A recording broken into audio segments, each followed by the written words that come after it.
बिस्मिल्लाहिर्रहमानिर्रहीम। अस्सलाम वालेकुम वरहमतुल्लाहि वबरकातुहू। Hi, this is Hafiz Ahmed, your accounting coach.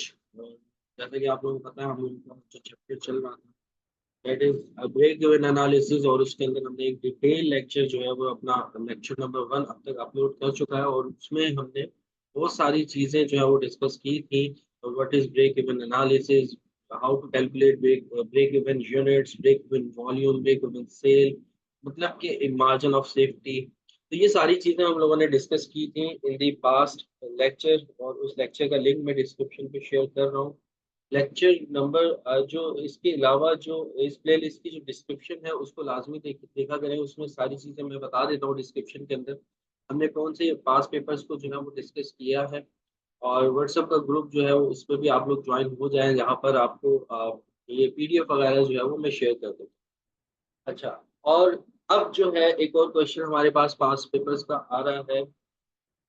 That is 2015 नवंबर के अटेम्प्ट का क्वेश्चन है। अब हम इसको डिस्कस करते हैं, देखते हैं कि इस क्वेश्चन में आपको क्या बता रहा हूँ। अब यहाँ पे कह रहे हैं कि the division of Hobbs Limited manufacture one product. अब एक वन प्रोडक्ट ये जो है वो मैन्युफैक्चर करते हैं, that is Y. Y product को जो है ये मैन्युफैक्चर कर रहे हैं। The directors had prepared the following forecast for the year ending 30 June 2016। अच्छा, अब डायरेक्टर ने 2016 के लिए कुछ फोरकास्ट किया है। सेल्स रेवेन्यू वो हमें बता रहे हैं कि उनका जो है वो 44 लाख का उनका सेल्स रेवेन्यू हो जाएगा, ये इनकी फोरकास्टिंग में आ रहा है। ठीक है, इसके अलावा डायरेक्ट मटेरियल 14 लाख का आपको बताया जा रहा है। इसके अलावा जो है आपको डायरेक्ट लेबर जो है वो 1 मिलियन की बताई जा रही है। वेरिएबल एडमिनिस्ट्रेशन कॉस्ट आपको बताई जा रही है 4 लाख की। फिक्स्ड एडमिनिस्ट्रेशन कॉस्ट आपको बताई जा रही है 3 लाख की, और अदर फिक्स ओवरहेड आपको बताए जा रहे हैं 12 लाख का। तो ये इन्होंने कॉस्ट बता दी है आपको कि इनका सेल्स रेवेन्यू कितना है, डायरेक्ट मटेरियल कितना है, डायरेक्ट लेबर कितना है, वेरिएबल। अब इसके अंदर आप देख लो कि आपके पास जो वेरिएबल कॉस्ट है वो कौन कौन सी है। वेरिएबल कॉस्ट में आपके पास ये direct material, direct labour, variable administrative या एडमिनिस्ट्रेशन कॉस्ट, ये आपकी वेरिएबल कॉस्ट है। और जो फिक्स्ड कॉस्ट है वो आपकी ये है, फिक्स्ड के साथ वैसे भी उन्होंने मेंशन कर दिया है। ये हमारी क्या है, फिक्स्ड कॉस्ट है। अब रिक्वायर्ड में आपसे कह रहे हैं कि budgeted sales for the year ending 30 June 2016 are expected to be 40,000 units. अब वो उनके जो बजटेड सेल है वो ये है कि वो सेल करेंगे, कितने यूनिट सेल करेंगे, 40,000 यूनिट्स जो है वो सेल करेंगे। ठीक है जी, अच्छी बात है, 40,000 यूनिट सेल कर रहे हैं। अब रिक्वायर्ड में आपसे पूछा जा रहा है calculate for product Y the contribution per unit contribution निकालना है आपको। The budgeted break even point in units निकालना है आपको। And the margin of safety in units निकालना है, margin of safety in units निकालना है। ठीक है, तो चलिए हम चलते हैं कंट्रीब्यूशन पर यूनिट की तरफ कि कंट्रीब्यूशन पर यूनिट हमारा क्या होगा। तो कंट्रीब्यूशन पर यूनिट के लिए जैसा कि मैंने आपको बताया कि आप कोशिश ये किया करो कि जो आपकी वेरिएबल कॉस्ट है, जो भी जितनी भी आपकी वेरिएबल कॉस्ट है उसको आपने कन्वर्ट कर दो, किसके अंदर कन्वर्ट कर दो, उसको आप कन्वर्ट कर दो पर यूनिट में। ठीक है, रिलेटिवली लेकर आए उसको, एब्सोल्यूट अमाउंट में ना लेकर आए। जैसे कि यहाँ पर इन्होंने आपको एब्सोल्यूट अमाउंट में दिया हुआ है, तो पहला स्टेप ही आपको ये होना चाहिए, लेक्चर 1 से बता रहा हूँ कि आपको जितना भी आपका वेरिएबल है, जितनी भी आपकी वेरिएबल कॉस्ट है, उसको आपने रिलेटिव फॉर्म में लेकर आना है, यानी कि पर यूनिट कॉस्ट में लेकर। ठीक है, जैसे कि अब हमारी जो वेरिएबल कॉस्ट है, डायरेक्ट मटेरियल, डायरेक्ट लेबर और वेरिएबल एडमिनिस्ट्रेटिव एक्सपेंसेस। अगर हम इस क्वेश्चन को देखते हैं कि यहाँ पर अगर मैं कंट्रीब्यूशन निकालता हूँ,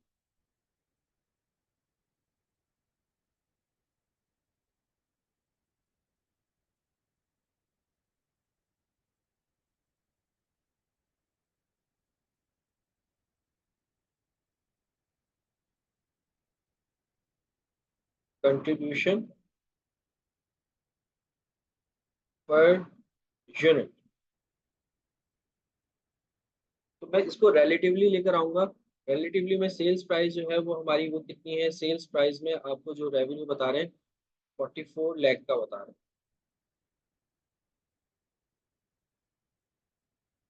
और कितने यूनिट्स का इनका बजट था, 40,000 यूनिट्स का इनका बजट था। तो डिवाइड करवा दोगे आप 40,000 से, तो आपके पास पर यूनिट आ जाएगा 110। ठीक है। अच्छा, फिर उसके बाद जो आपको वेरिएबल कॉस्ट बताई जा रही है, वेरिएबल कॉस्ट को सबको एक साथ ऐड कर लो और फिर उसको उसको भी 40,000 से डिवाइड करवा दो, या सबको सेपरेटली 40,000 से डिवाइड करवा कर और प्लस कर लो, तब भी आपकी वेरिएबल कॉस्ट आ जाएगी। लेकिन वो थोड़ा सा आप लॉन्ग टर्म चले जाओगे, तो यहाँ पर आपकी जो वेरिएबल कॉस्ट है वो आपकी direct material 14 lakh, plus 1 million का आपका labour, plus variable administration cost आपको 4 लाख से बताई जा रही है। इन सबको प्लस कीजिए, ये आपकी वेरिएबल कॉस्ट है टोटल, और इसको आप डिवाइड करवा दीजिए per unit, number of units you budgeted 40,000। ठीक है। तो अब जब आप इसको डिवाइड करवा देंगे तो आपके पास वेरिएबल आ जाएगा 70 पर यूनिट,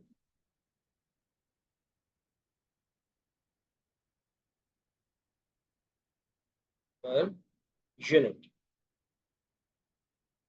अब आप इसको वेरिएबल कॉस्ट को अपनी सेलिंग प्राइस में से माइनस कर दो, तब जाकर आपके पास आ जाएगा कंट्रीब्यूशन, कि आपका कंट्रीब्यूशन कितना है। तो इसको अगर हम सब्ट्रैक्ट करवाते तो कंट्रीब्यूशन हमारा आ जाएगा $40। नेक्स्ट देखते हैं कि नेक्स्ट हमें क्या पूछा जा रहा है। एक तो उसने कंट्रीब्यूशन पर यूनिट कहा था, तो उसके बाद जो उसकी नेक्स्ट रिक्वायर्ड थी वो आपसे कह रहे थे कि ब्रेक इवन पॉइंट निकाल के दिखाओ इन यूनिट्स के, ब्रेक इवन आपका कितना है। ठीक है, तो ब्रेक इवन का सिंपल फॉर्मूला हम लोग ऑलरेडी डिस्कस कर चुके हैं कि ब्रेक इवन क्या होता है।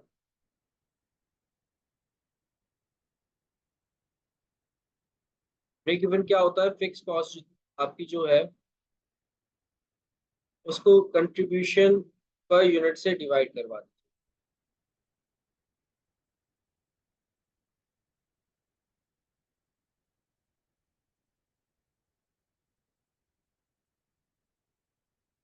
तो फिक्स कॉस्ट आपकी कितनी है, फिक्स कॉस्ट थी, फिक्स कॉस्ट में आपके पास दो फिक्स कॉस्ट थी।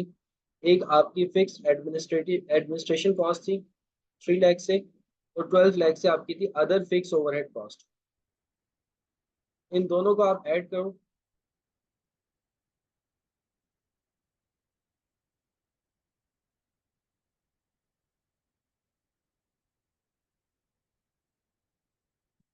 3 लाख प्लस 12 लाख, इसको आप डिवाइड करवा दो सीएम पर यूनिट से 40, तो आपके पास ब्रेक इवन यूनिट्स में आ जाएंगे 37,500। 37,500 यूनिट्स जो है वो आपके ब्रेक इवन यूनिट्स। इसका मतलब क्या हुआ कि आप इतने यूनिट्स पे आप ब्रेक इवन पे स्टैंड कर जाते हो। अगर इससे आप एक्सेस सेल कर रहे हो, यानी कि 37,500 से अगर आप ज्यादा आप सेल करते हो, तो वो आपका सारा का सारा क्या है, मार्जिन ऑफ सेफ्टी है। Margin of safety in units आपसे वैसे भी ऑलरेडी उन्होंने पूछा था, the margin of safety in units पूछा था, तो margin of safety in units निकाल लेते हैं।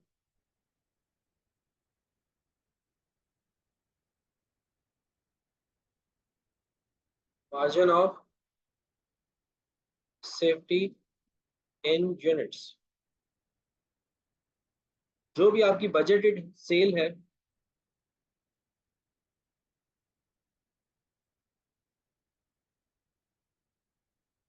उसमें से आप माइनस करवा दो, क्या माइनस करवा दो, अपना ब्रेक इवन यूनिट्स।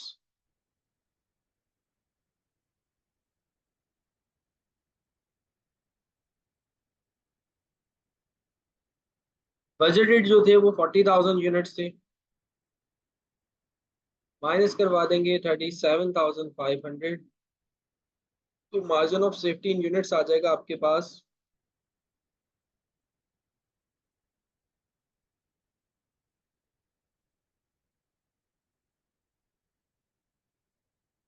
40,000 में से अगर आप 37,500 लेस करते हो तो 2,500 यूनिट्स आ गए।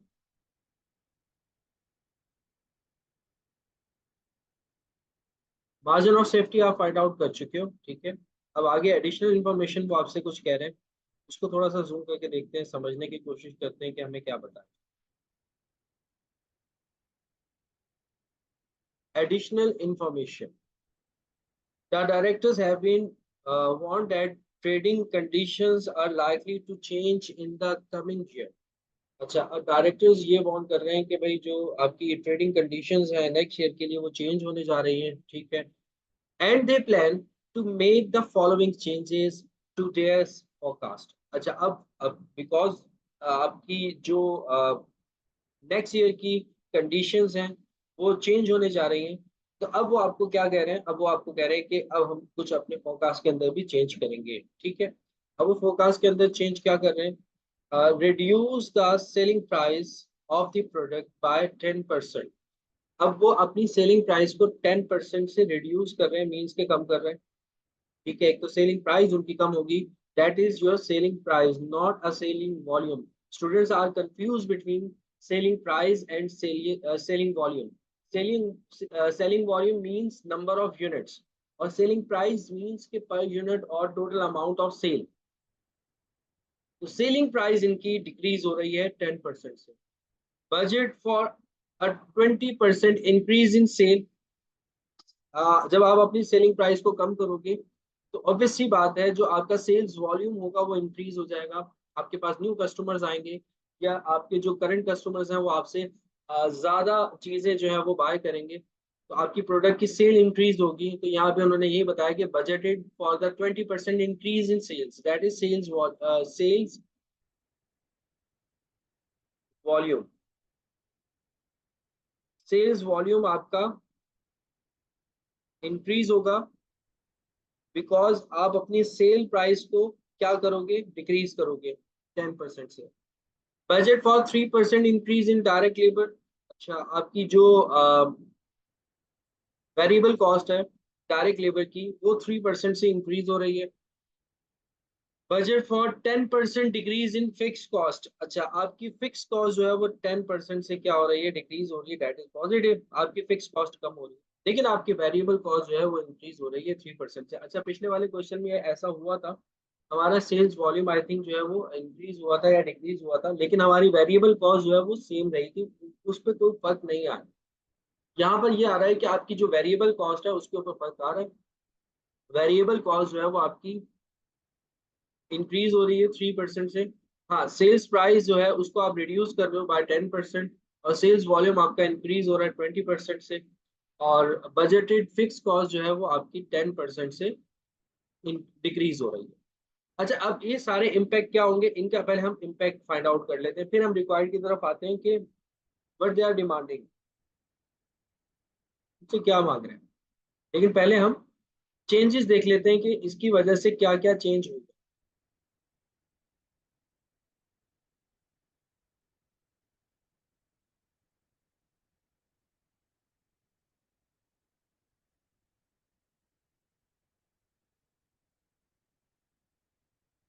देखो, पहली बात उसने ये की आपसे, सेल्स प्राइस जो है वो आपकी रिड्यूस बाय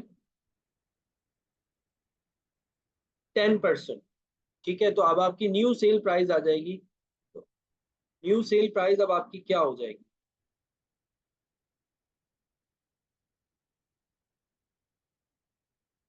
सेल प्राइस जो हमारी पहली थी पर यूनिट ऑलरेडी हम निकाल चुके हैं पहले, ठीक है।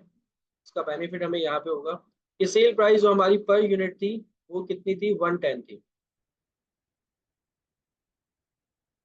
110 थी, और ये कितने परसेंट से डिक्रीज हो रही है, 10% से हमारी सेल प्राइस जो है वो डिक्रीज हो रही है। तो मीन्स कि अब हमारी सेल्स प्राइस 90% हो जाएगी, तो 0.9% आप निकाल लो, तो आपकी सेल्स प्राइस आ जाएगी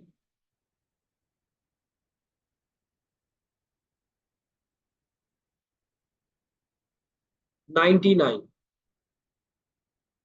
पर यूनिट। तो सेल प्राइस आपकी पर यूनिट ये हो जाएगी, ठीक है।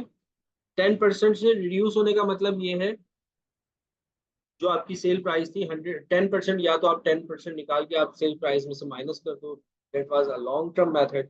तो वो इतना अच्छा समझा भी नहीं जाता, तो डायरेक्टली आप परसेंटेज को कम करो, 10% से आपकी परसेंटेज कम होगी, मीन्स कि आपको 90% रह गई आपकी सेल प्राइस। तो वही 90% मैंने डायरेक्टली जो है वो अप्लाई कर दी। अच्छा, इसके अलावा जो है आपका सेल्स वॉल्यूम 20% से इंक्रीज हो रहा है। तो अब जो हमारा न्यू सेल्स वॉल्यूम होगा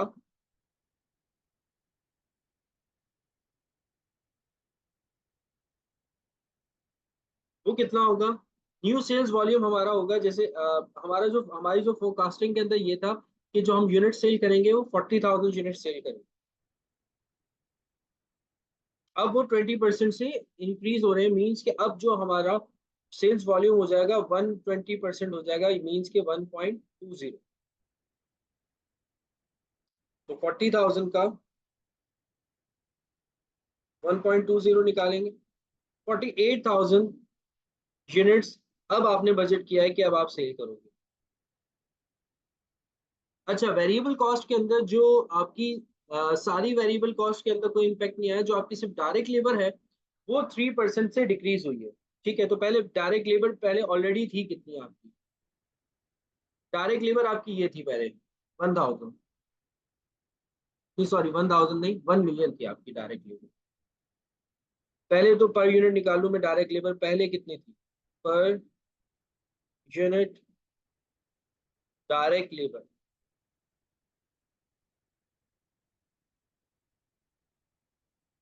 1 मिलियन आपकी ओवरऑल थी, आपका बजटेड वॉल्यूम था वो 40,000 था। तो अगर आप 1 मिलियन को डिवाइड करवा देते हो,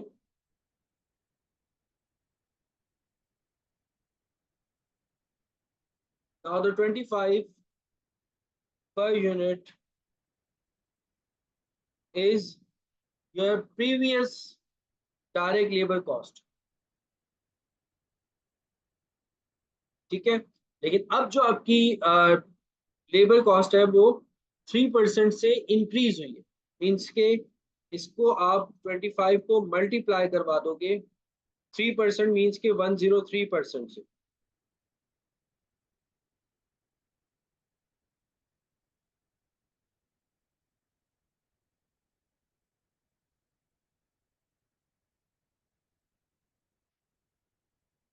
ट्वेंटी 25.75 आपकी न्यू डायरेक्ट लेबर कॉस्ट हो जाएगी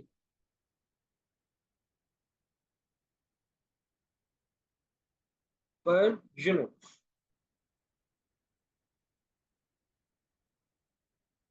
अच्छा, इसके अलावा फिक्स कॉस्ट जो है वो आपकी 10% से इंक्रीज हुई है। फिक्स कॉस्ट में आपके पास दो चीजें थी आपकी, अब तो न्यू फिक्स कॉस्ट आपकी क्या होगी?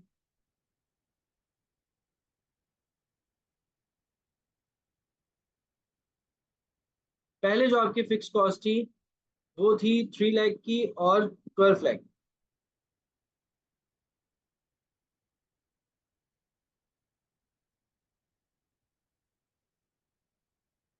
इनको प्लस करेंगे 15 लाख हो जाएगा। और कितने परसेंट डिक्रीज आ रहा है? 10% से डिक्रीज आ रहा है फिक्स कॉस्ट में, मीन्स कि अब आपकी फिक्स कॉस्ट 90%। 15 लाख का आप 90% निकालेंगे।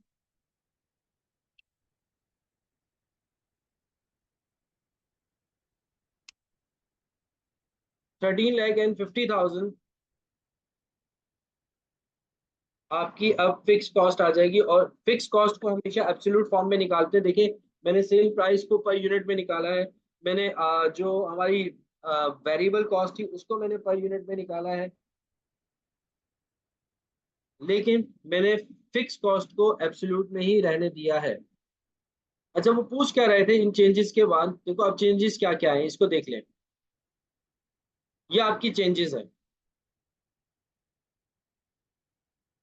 कि अब आपकी जो सेलिंग प्राइस है, न्यू सेलिंग प्राइस आपकी 99 हो चुकी है। सेल्स वॉल्यूम अब आपका पहले 40,000 था, नाउ 48,000 हो चुका है।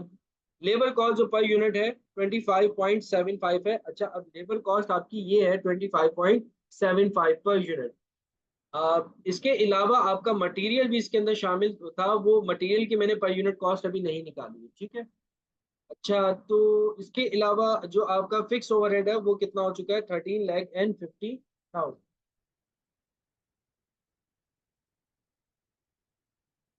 अब रिक्वायर्ड में आपसे क्या पूछ रहे हैं? Calculate for product Y the revise contribution per unit. अब कंट्रीब्यूशन दोबारा से निकालिए पर यूनिट। देखो, कंट्रीब्यूशन के लिए आपको क्या चाहिए होता है?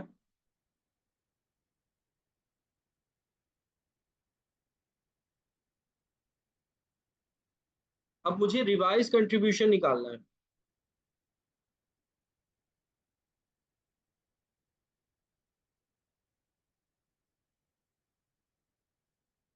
कंट्रीब्यूशन के लिए आपको सबसे पहले चाहिए होती है सेलिंग प्राइस। सेलिंग प्राइस जो अब आपकी हो चुकी है 99 है। ठीक है, तो मैंने यहाँ पे 99 लिख दिया। फिर हम इसमें से लेस करवा देते हैं हमारी वेरिएबल कॉस्ट। ये सारी बात हो रही है पर यूनिट में।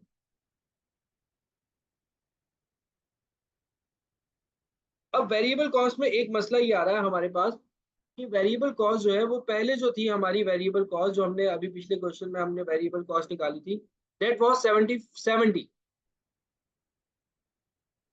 70 हमारी वेरिएबल कॉस्ट थी पर यूनिट, हमने पहले निकाल ली थी। लेकिन इस वेरिएबल कॉस्ट के अंदर थोड़ा सा माइनर से चेंज ये आया है कि जो आपका मटेरियल था, सॉरी, जो आपकी लेबर थी 1 मिलियन से, वो इंक्रीज हो गई है। लेकिन बाकी के और उस लेबर की जो पर यूनिट थी वो कितनी थी? देखो, लेबर जो थी वो आपकी थी 1 मिलियन की, 40,000 यूनिट्स आप सेल कर रहे थे, बजट आपका ये था। तो आपका जो लेबर था वो था आई थिंक 25 था पर यूनिट। ये 25। अच्छा, टोटल जो आपकी वेरिएबल है पर यूनिट वो कितनी है? टोटल वेरिएबल आपकी है पर यूनिट 70। ये हमने पहले निकाली थी। और ये जो पर यूनिट है ये हमारा किसका है? लेबर का। लेबर पर यूनिट इसके अंदर कितना है? 70। तो बाकी रिमेनिंग कितना होगा? पहले मैं 25 कंफर्म कर लूं, यही था।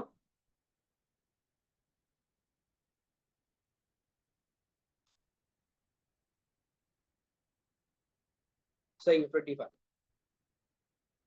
तो इस 70, ये जो हमारी टोटल वेरिएबल कॉस्ट है पर यूनिट 70, उसमें से अगर मैं लेबर को हटा देता हूँ 25 को, तो बाकी जो मेरी वेरिएबल कॉस्ट पर यूनिट है वो आ जाएगी।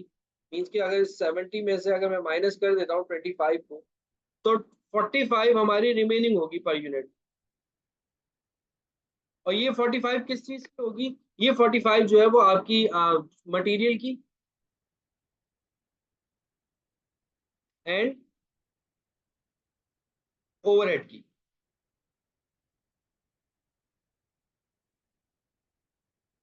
Variable material and overhead cost जो है वो आपकी कितनी है? 45 है।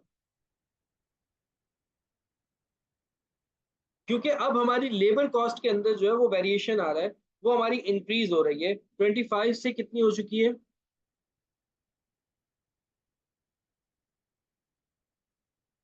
25.75 हो चुकी है। तो ये हमारी लेबर कॉस्ट है 25.75। ठीक है, और प्लस जो हमारा मटेरियल और ओवरहेड वेरिएबल है वो कितना है?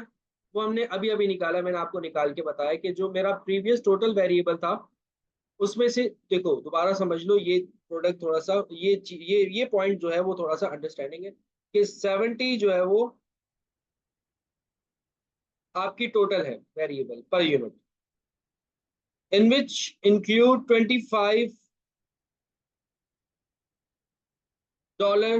For your labour.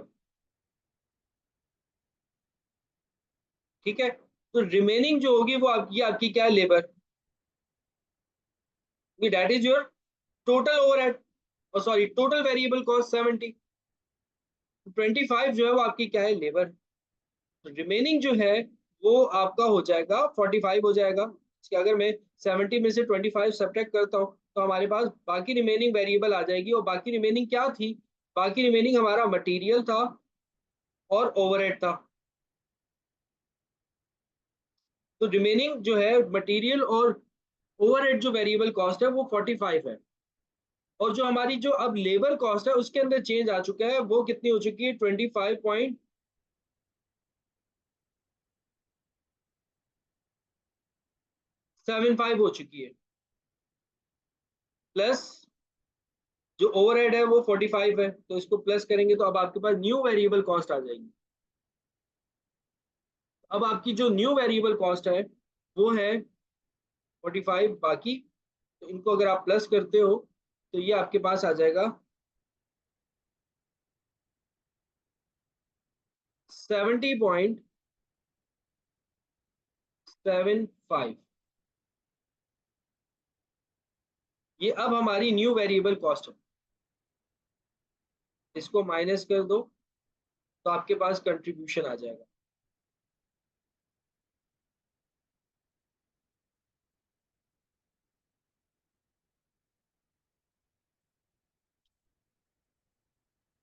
28.25।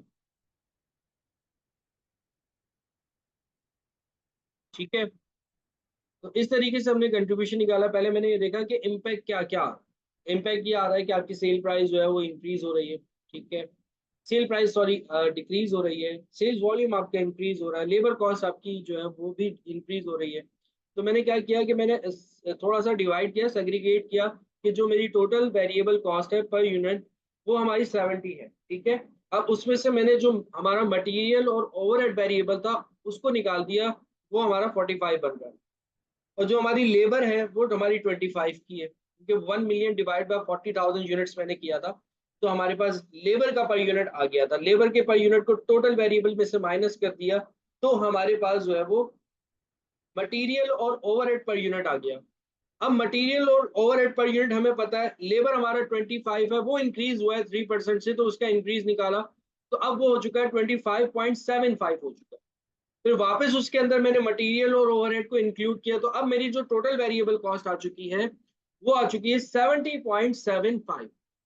अब मैं जब वेरिएबल कॉस्ट को अपनी सेलिंग प्राइस से माइनस करता हूं तो अब मेरा जो कंट्रीब्यूशन मार्जिन है वो है 28.25 का। ठीक है, तो उसने पूछा था कंट्रीब्यूशन मार्जिन पर यूनिट निकालो, फिर वो कह रहे कि रिवाइज ब्रेक इवन पॉइंट भी निकालो इन यूनिट्स, कि अब आपका ब्रेक इवन कितना होगा, क्योंकि अब आपकी फिक्स कॉस्ट भी चेंज हुई है, कंट्रीब्यूशन भी चेंज हुआ है।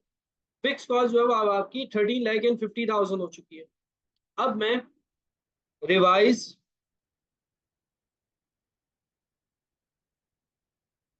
ब्रेक इवन निकाल रहा हूँ इन यूनिट्स। डायरेक्टली मैं पुट कर रहा हूँ, फॉर्मूला नहीं लिख रहा हूँ, फॉर्मूला मैं ऑलरेडी लिख चुका हूँ कि जो फिक्स कॉस्ट है, फिक्स कॉस्ट अब हमारी न्यू फिक्स कॉस्ट है 13,50,000,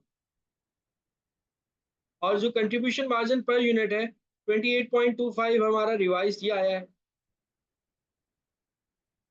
तो ब्रेक इवन इन यूनिट्स अब हमारे आ जाएंगे 47,477,888 यूनिट्स। ठीक है, अब हमारा ये ब्रेक इवन हो चुका है। न्यू ब्रेक इवन हमारा ये है कि 47,788 जो है वो हमारा यूनिट्स हैं। यानी इतने यूनिट्स आप सेल करोगे तो अब आप फिर नो प्रॉफिट और नो लॉस पे आओगे, तो फिर वो तो आगे की बात है आप कि आप प्रॉफिट पे कब जाते। फिर उसके बाद वो आपसे कह रहे थे the revise margin of safety in units. अच्छा, अब margin of safety in units भी आपको निकालना। वो तो सिंपल है, जो बजटेड है हमारा, बजट हमारा चेंज हुआ था ना, न्यू सेल्स वॉल्यूम हमारा कितना हो चुका था, वो हो चुका था 48,000। रिवाइज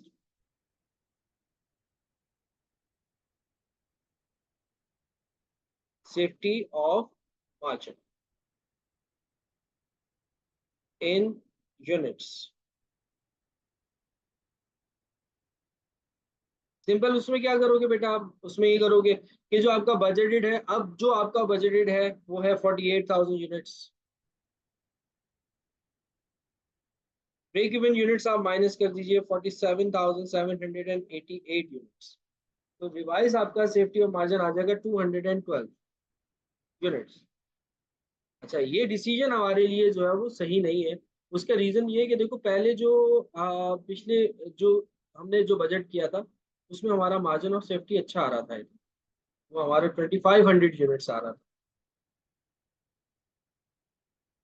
लेकिन अब जो है, क्योंकि सर्कमस्टांसेस चेंज हुए, तो अब हमारे यूनिट्स जो है, मार्जिन ऑफ सेफ्टी जो है बहुत कम रह गया है, 2.12 रह गया।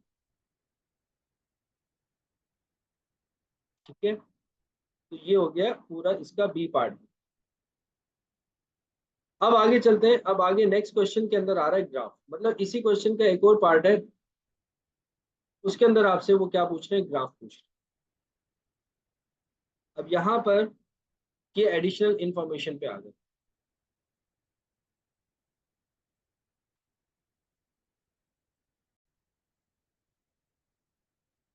अगर मैं इसको रीड करता हूँ, देखिए एडिशनल इंफॉर्मेशन में कह रहे हैं कि another division of Hobbs Limited also manufactured one product X। अब ये एक नई प्रोडक्ट जो है वो, दूसरी प्रोडक्ट जो है वो मैन्युफैक्चर्ड कर रहे हैं X के नाम से। The following data is available for the year ending 30 June 2016। अच्छा, अब उसका डेटा आपको बताया जा रहा है कि सेलिंग प्राइस जो पर यूनिट है वो 20 पर डॉलर है, और वेरिएबल कॉस्ट जो है वो आपकी 15 पर डॉलर है। ये पर यूनिट कॉस्ट आपको बता रहे हैं। ठीक है, तो यह आपको ऑलरेडी रिलेटिवली गिवन है। अगर मैं इसमें अगर इसका कंट्रीब्यूशन निकालता हूँ तो बहुत आसान है कंट्रीब्यूशन निकालना। ये जो आपकी सेलिंग प्राइस है 20, माइनस करते हैं आप इसमें से अपनी वेरिएबल कॉस्ट को। वेरिएबल कॉस्ट आपकी कितनी है, 50। तो आपके पास जो कंट्रीब्यूशन आ जाएगा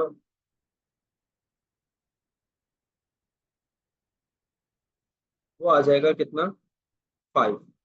अच्छा, फिर उसके बाद जो है आगे आपको बजटेड फिक्स कॉस्ट पर एनम बता रहे हैं, यानी आपको एब्सोल्यूट अमाउंट में फिक्स कॉस्ट बताई जा रही है। अच्छा, अब जब आपको इन्होंने फिक्स कॉस्ट बता दी है, तो आप अपना ब्रेक इवन भी आराम से निकाल सकते हो। ठीक है, ब्रेक इवन इन यूनिट्स, वो क्या होगा, जो आपकी फिक्स कॉस्ट है उसको आप डिवाइड करवा दोगे कंट्रीब्यूशन से, कंट्रीब्यूशन पर यूनिट से। तो फिक्स कॉस्ट इन्होंने 30,000 आपको बताई है, इसको आप डिवाइड करवा देंगे किससे, कंट्रीब्यूशन पर यूनिट से, वो है 5। तो आपके पास जो है 30,000 डिवाइडेड बाय 5 करेंगे तो 6,000 जो है वो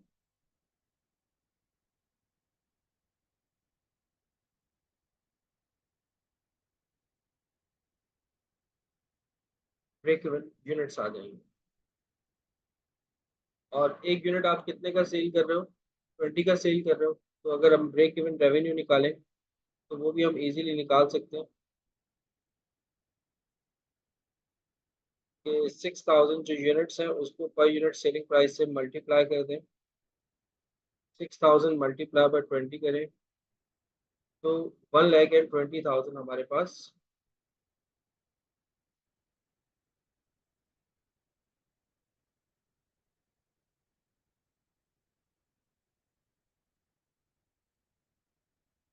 यूनिट्स आ जाएंगे। अच्छा, रिक्वायर्ड में आपसे क्या कह रहे हैं, रिक्वायर्ड में आपसे कह रहे हैं कि calculate the monthly break even. अच्छा, अब ये आपसे कह रहे हैं कि मंथली ब्रेक इवन निकालो। मंथली ब्रेक इवन में सिंपल आप क्या करोगे, देखो बेटा, ये जो आपको इन्होंने फिक्स कॉस्ट जो आपको बजटेड दी हुई थी ना, ये जो फिक्स कॉस्ट थी, बजटेड फिक्स कॉस्ट पर एनम दी हुई थी, पूरे साल की थी। तो ये जो हमने ब्रेक इवन रेवेन्यू निकाला है, ये हमने पूरे साल का निकाला है। पूरे साल का हमारा ब्रेक इवन रेवेन्यू क्या होगा, या पूरे साल के हमारे जो है वो यूनिट्स कितने हम सेल करेंगे। उसके लिए सिंपल आपको क्या करना पड़ेगा, मंथ कितने होते हैं पूरे साल में, 12 होते हैं। तो अगर हम ब्रेक इवन रेवेन्यू निकालते हैं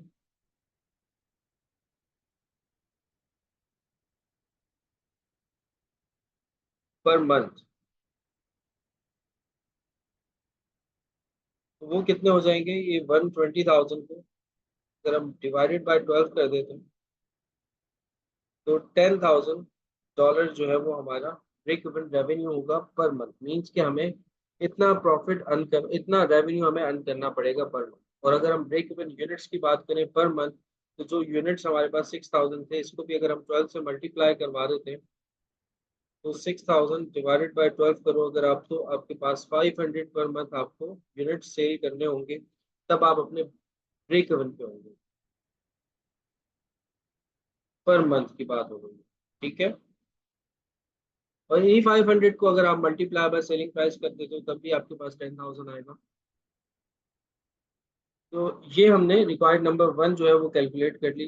अच्छा, अब डी रिक्वायर्ड में आपसे क्या कह रहे हैं, डी रिक्वायर्ड में आपसे कह रहे हैं कि prepare a break even chart for product X for the year ending 30 June 2016, clearly indicate the area of profit and loss. वो कह रहे हैं कि अब आप जो है वो ब्रेक इवन चार्ट बना के दिखाओ, जिसमें आपको जो है वो 2016 का यानी कि पूरे साल का आपको ब्रेक इवन चार्ट बना के दिखाना है, और जिसमें आपने प्रॉफिट और लॉस एरिया को क्लियरली इंडिकेट करना है, ठीक है। तो अब हम ब्रेक इवन चार्ट बना लेते हैं। देखो बेटा, अब जब भी आप ब्रेक इवन चार्ट बनाने लगो ना, तो आपको इससे पहले ये पता होना चाहिए कि आपके ब्रेक इवन यूनिट्स कितने, ठीक है, और आपकी ब्रेक इवन सेल कितनी है। जैसे कि मुझे पता है कि मेरे ब्रेक इवन यूनिट्स कितने, 6000 है पर ईयर की अगर हम बात करें, और ब्रेक इवन सेल भी कितनी है हमारी, 1,20,000 है अगर हम पर ईयर की बात करें। पर मंथ की बात नहीं कर रहे, उसने क्लियरली मेंशन किया है कि जून 30 2016, मतलब कि पूरे साल का बनाना है। तो अब हम पूरे साल का लेके जाएंगे, तो 6000 हमारे ब्रेक इवन यूनिट्स हैं, और जो हमारा ब्रेक इवन रेवेन्यू है वो कितना है, 1,20,000। ये चार्ट के लिए काफी हेल्पफुल होगा, ठीक है। अब मैं आप लोगों के सामने एक चार्ट बना देता हूँ ताकि आप लोगों को क्लियर हो जाए कि चार्ट किस तरीके से बना।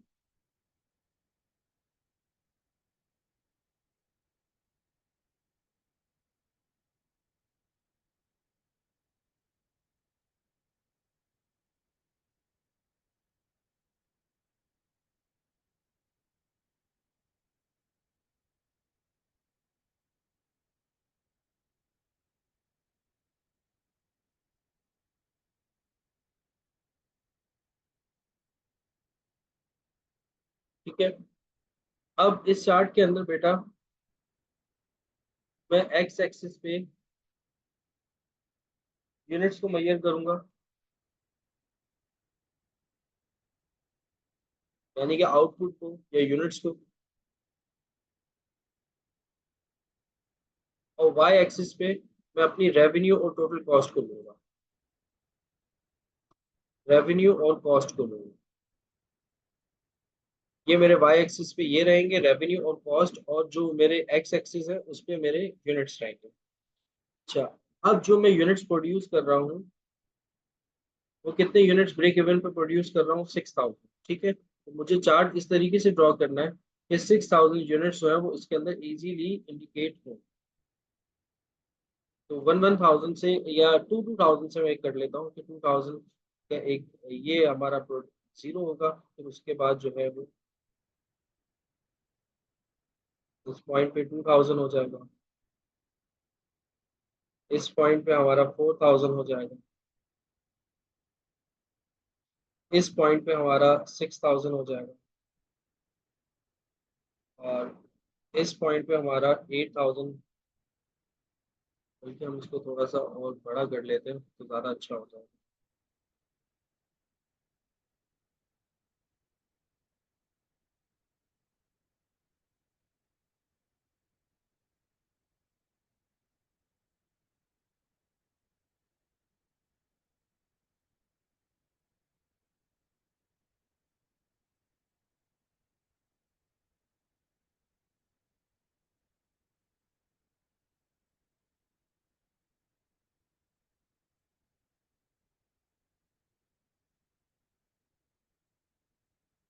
इसको मैं 2000 ले लेता हूँ,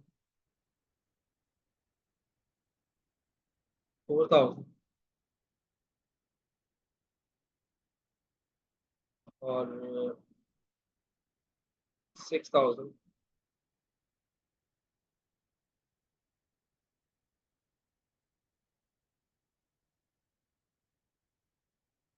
8000, 10,000, ठीक है। 2000 की डिफरेंस है मैंने। और अगर हम कॉस्ट की बात करें, देखो मुझे रेवेन्यू जो है ब्रेक इवन का, मेरा जो रेवेन्यू है 1,20,000 है, ठीक है। तो इसको कि अगर मैं 20,000 के से ले लूँ तो बेहतर रह जाएगा। 20,000, 40,000, 60,000, 80,000, 90,000, सॉरी 100,000,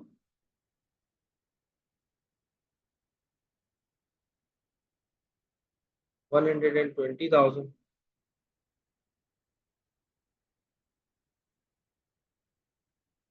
140,000, 160,000। ठीक है, 20,000 के गैप से मैंने अपने इसको रखा है, क्योंकि मुझे ब्रेक इवन चार्ट बनाना है, और जो मेरा पर ईयर जो रेवेन्यू है ब्रेक इवन पे वो 1,20,000 है, तो वो यहाँ इसके अंदर आ जाना चाहिए। अच्छा, अब मैं सबसे पहले बेटा अपनी लूंगा फिक्स कॉस्ट को। ठीक है, सबसे पहला जो कर्व ड्रॉ होगा वो होगा आपकी फिक्स कॉस्ट का। जैसे अब इस क्वेश्चन के अंदर आपकी जो फिक्स कॉस्ट है वो कितनी है, पूरे साल की उन्होंने आपको बता दी थी, 30,000 आपकी फिक्स कॉस्ट। तो अब फिक्स कॉस्ट क्या है कि आप प्रोडक्शन करो या ना करो, तो आपकी फिक्स कॉस्ट रहेगी। और प्रोडक्शन ज़्यादा करो, प्रोडक्शन कम करो, आपकी फिक्स कॉस्ट वहीं पे स्टेबल रहेगी। वो आपकी जो है वो फ्लक्चुएट नहीं करेगी। मीन्स के फिक्स कॉस्ट मैंने कहा था कि यहाँ पर हम क्या लेंगे, आपके जो फिक्स कॉस्ट को या रेवेन्यू को लेंगे। तो अगर हम कॉस्ट को लेते हैं तो फिक्स कॉस्ट यहाँ पर आ जाएगी 40,000 और 20,000 के मिड में। यहाँ पर हमारी फिक्स कॉस्ट आ जाएगी। ठीक है, तो मैं अपने फिक्स कॉस्ट का कर्व जो है वो शो करता हूँ कि ये हमारा फिक्स कॉस्ट का कर्व है।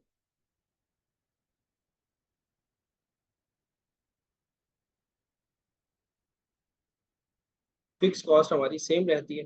ठीक है, जितने भी यूनिट्स हम प्रोड्यूस करें वो आइदर हम ज़्यादा करें या कम करें, फिक्स कॉस्ट हमारी जो फिक्स कॉस्ट का कर्व होगा वो क्या रहेगा, फिक्स रहेगा, वो चेंज नहीं। तो ये बच्चों आपकी क्या है, फिक्स कॉस्ट का कर्व। ठीक है, ये हमने फिक्स कॉस्ट का कर्व जो है वो ड्रॉ कर दिया। अब हम कर्व ड्रॉ करेंगे। अगर आप देखो ब्रेक इवन आपका किस पे बनता है, ब्रेक इवन पॉइंट आप लगा लें अपने ग्राफ पर, तो आपके लिए आसान हो जाएगा। देखो ब्रेक इवन रेवेन्यू आपका कितना है, 1,20,000, और ब्रेक इवन यूनिट्स आपके कितने, 6,000। मीन्स के अगर हम रेवेन्यू की तरफ करें तो यहाँ पर आएगा 120, और हम अगर यूनिट्स की बात करें तो यहाँ पर आएगा। ठीक है, तो इन दोनों पॉइंट्स को अगर हम देखते हैं, मिलाते हैं,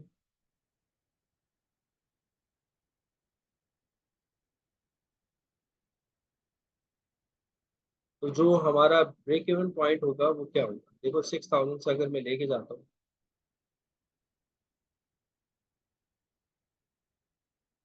120 तक। ठीक है, तो ये हमारा ब्रेक इवन पॉइंट होगा।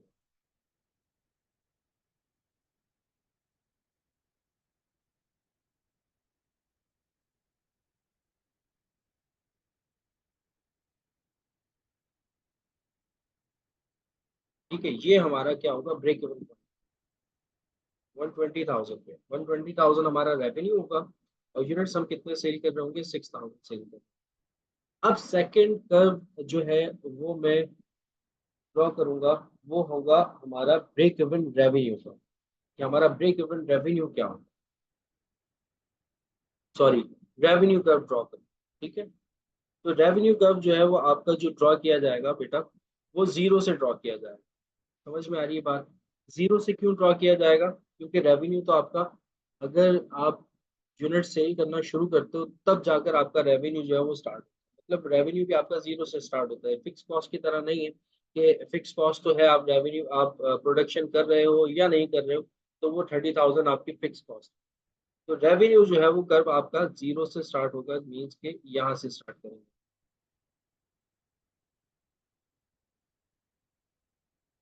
और इस तरह से हमारा ये कर्व जो है वो आगे जाता रहेगा।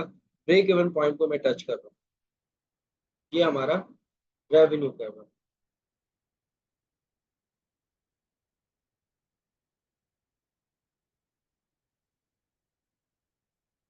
ठीक है। फिर अगर हम अपनी टोटल कॉस्ट की बात करते हैं कि हमारी टोटल कॉस्ट क्या हो, तो टोटल कॉस्ट बेटा अगर हम ग्राफिकली उसको प्रेजेंट करें तो टोटल कॉस्ट हमारी स्टार्ट ही कहाँ से होगी, 30,000 से, क्योंकि टोटल कॉस्ट जो है वो इक्वल होती है किसके, टोटल कॉस्ट के अंदर शामिल होता है आपकी वेरिएबल कॉस्ट भी और आपकी फिक्स कॉस्ट। ठीक है। मीन्स के टोटल कॉस्ट इनिशियली जो है वो आपकी उसके अंदर फिक्स कॉस्ट तो है, तो आपका जो टोटल कॉस्ट कर्व का जो कर्व जो है वो स्टार्ट होगा, वो कहाँ से स्टार्ट होगा, आपके 30,000 से स्टार्ट होगा, क्योंकि फिक्स कॉस्ट तो आपकी आ ही रही है, कितनी आ रही है, 30,000 आ रही है। ठीक है। ये तो रहेगी रहेगी। ठीक है। मतलब आप जब आप प्रोडक्शन करना स्टार्ट करोगे तो ऑलरेडी आपके पास फिक्स कॉस्ट होगी 30,000, फिर आपकी वेरिएबल कॉस्ट जैसे जैसे आप प्रोडक्शन करते रहोगे तो आपकी वेरिएबल कॉस्ट जो है वो इंक्रीज होती रहेगी, जिसकी वजह से आपकी टोटल कॉस्ट जो है वो इंक्रीज होगी। तो इनिशियली जो आपकी टोटल कॉस्ट होगी वो कितनी होगी, 30,000 होगी जब आप प्रोडक्शन जीरो पे, मीन्स के आप अपनी जो टोटल कॉस्ट का कर्व जो है वो स्टार्ट करोगे यहाँ से, जहाँ से आपके फिक्स कॉस्ट का कर्व स्टार्ट, और वो जाकर इंटरसेक्ट करेगा इस पॉइंट को, यहाँ पर इस पॉइंट को आपकी टोटल कॉस्ट का कर्व जो है वो इंटरसेक्ट करेगा। उसका रीजन क्या है, उसका रीजन ये है, उसका रीजन ये है कि यहाँ पर आपकी जो टोटल कॉस्ट होगी, ब्रेक इवन पॉइंट क्या होता है, जहां पर आपकी जितनी भी कॉस्ट है वो आपके रेवेन्यू के इक्वल हो जाए, मींस कि आप नो प्रॉफिट नो लॉस पे। ठीक है। तो यहाँ पर इस पॉइंट पर आके जो आपका रेवेन्यू होगा ब्रेक इवन का, वो आपकी टोटल कॉस्ट के क्या होगा, इक्वल होगा। तो अब अगर मैं टोटल कॉस्ट का कर्व जो है वो बनाता हूँ,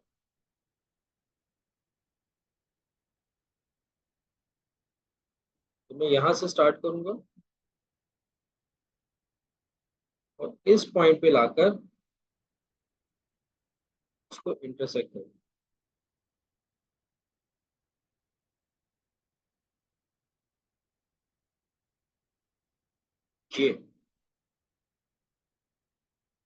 ये हमारा टोटल कॉस्ट का कर्व बना, कि इस पॉइंट पे आकर ये रेवेन्यू के आपके कर्व को क्या कर रहा है, इंटरसेक्ट कर रहा है। तो ये पॉइंट आपका क्या है, ब्रेक इवन, ये आपका टोटल कॉस्ट का कर्व आ जाएगा। ठीक है। तो ये अगर आप देखें, यहाँ पर ये कर्व आपका टोटल कॉस्ट का है और ये कर्व आपका टोटल रेवेन्यू का है। तो यहाँ पर आपकी टोटल कॉस्ट की जो लाइन है वो आपके रेवेन्यू से ऊपर है, तो मीन्स के टोटल कॉस्ट कॉस्ट आपकी ज्यादा है और आपका रेवेन्यू क्या है, कम है। तो ये जो एरिया है आपका जितना भी है, ये सारा का सारा एरिया, ये सारा का सारा एरिया आपको लॉस दे रहा है। ठीक है। क्योंकि यहाँ पर जो है आपकी टोटल कॉस्ट जो है आपके रेवेन्यू से ज्यादा है, टोटल कॉस्ट का कर्व ऊपर है और आपके रेवेन्यू का कर्व क्या है, नीचे है। तो ये सारा का सारा एरिया जो है वो लॉस को रिप्रेजेंट करेगा। और यहाँ से आपका क्या हो रहा है कि आपके रेवेन्यू का कर्व ऊपर हो रहा है, अब ये रेड लाइन ऊपर आ रही है, तो आपका जो रेवेन्यू है उसका कर्व ऊपर हो रहा है और जो आपकी टोटल कॉस्ट है उसका कर्व नीचे हो रहा है। इट मीन्स कि ये जो एरिया है ये आपके प्रॉफिट को शो करेगा। ठीक है। तो अब मैंने इंडिकेट करके भी बता दिया, आपको एक्सप्लेन कर दिया कि कहाँ पर हम लॉस में होंगे और कहाँ पर जो है वो हम प्रॉफिट में।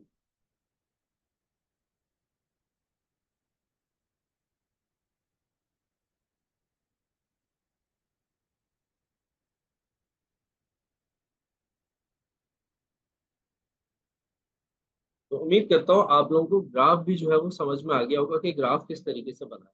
एक दफा और भी हम इसकी प्रैक्टिस करेंगे ग्राफ की, सिर्फ यहाँ तक नहीं है, ग्राफ की और भी प्रैक्टिस होगी, क्योंकि एक दो क्वेश्चन पास पेपर्स के और भी आएंगे जिसको हम डिस्कस करेंगे, जहाँ पे उन्होंने ग्राफ्स आपसे रिक्वायर्ड किए हुए हैं, तो वहाँ पे भी हमें ग्राफ बनाने पड़ेंगे, तो हमारी ग्राफ की भी जो है वो प्रैक्टिस हो जाएगी अच्छे से। तो बस ये याद रखिएगा कि प्रॉफिट और लॉस कहाँ पे होता है, प्रॉफिट वहाँ होता है जहाँ पर आपका जो रेवेन्यू का कर्व हो आपकी कॉस्ट की कर्व से क्या हो, कम हो, और लॉस कहाँ होता है जहाँ पर आपका रेवेन्यू का कर्व जो है वो नीचे हो और आपका कॉस्ट का कर्व क्या हो। अब आगे की रिक्वायर्ड्स पढ़ते हैं। रिक्वायर्ड्स में नेक्स्ट रिक्वायर्ड्स उन्होंने क्या कही आपसे। नेक्स्ट रिक्वायर्ड में वो आपसे कह रहे हैं कि state three assumptions to accountant must take when prepare a break even chart. कह रहे हैं कि बताओ कि जब भी ब्रेक इवन चार्ट आप बनाते हो तो अकाउंटेंट को क्या क्या अजम्पशंस लेनी पड़ती है, ठीक है। तो एटलीस्ट वो आपसे थ्री अजम्पशंस मांगे। तो पहली अजम्पशन तो मैंने जैसे आपको बताया था, जब हम फिक्स कॉस्ट लेते हैं तो फिक्स कॉस्ट हमारी क्या होती है, फिक्स होती है। तो पहली अजम्पशन तो ये है कि हमारी fix cost remain constant. Fix cost के अंदर कोई चेंज नहीं आएगा, ठीक है। अच्छा, फिर उसके बाद जो है दूसरी अजम्पशन हम क्या लेते हैं। दूसरी अजम्पशन ये लेते हैं कि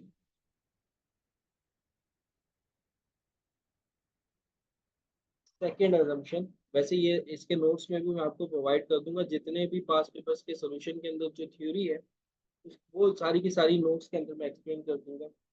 इसके अलावा जो है आपकी जो एक और एजम्पशन होती है कि वो वेरिएबल कॉस्ट जो है वो फ्लैक्चुएट करती है, डायरेक्टली प्रोपोर्शनल होती है वॉल्यूम ऑफ आउटपुट पे, ठीक है। ये हमारी सेकंड एजम्पशन होती है कि वेरिएबल कॉस्ट जो है वो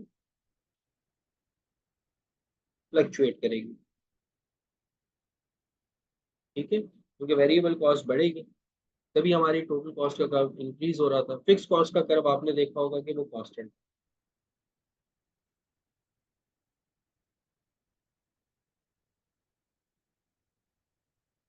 और एक और एजम्पशन लेते हैं हम थर्ड में कि जो हमारा प्राइस लेवल है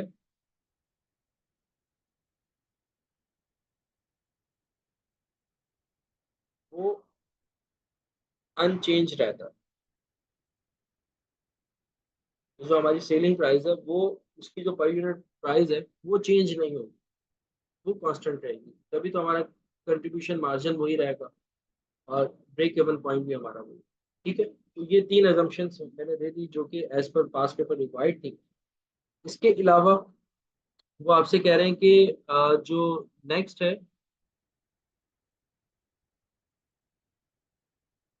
the company uses marginal costing in order to calculate its break-even point for its make or buy decisions,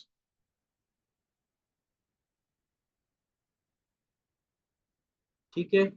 required में कह रहे हैं कि state three further reasons why a business might use marginal cost system, के marginal costing system को जो है वो क्यों यूज किया जाता है, तीन रीजंस और दें। देखिए आगे हमारा एक चैप्टर आने जा रहा है लिमिटिंग फैक्टर, जो जिसकी मैं नेक्स्ट वीडियो बनाऊंगा, जिसकी नेक्स्ट पूरी प्ले लिस्ट पे बनाऊंगा, तो उसके अंदर उसको डिस्कस करेंगे कि मार्जिनल कॉस्टिंग जो है वो लिमिटिंग फैक्टर के अंदर भी जो है वो यूज होता है, लिमिटिंग रिसोर्स के अंदर भी जो है वो यूज होता है, मोस्ट प्रॉफिटेबल यूज होता है इसका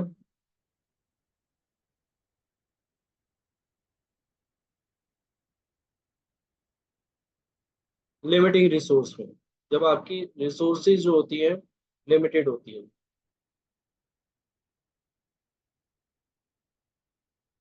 और ये आपके लिए हेल्पफुल भी होता है, इसमें भी आपको थ्री पॉइंट्स बना लेना।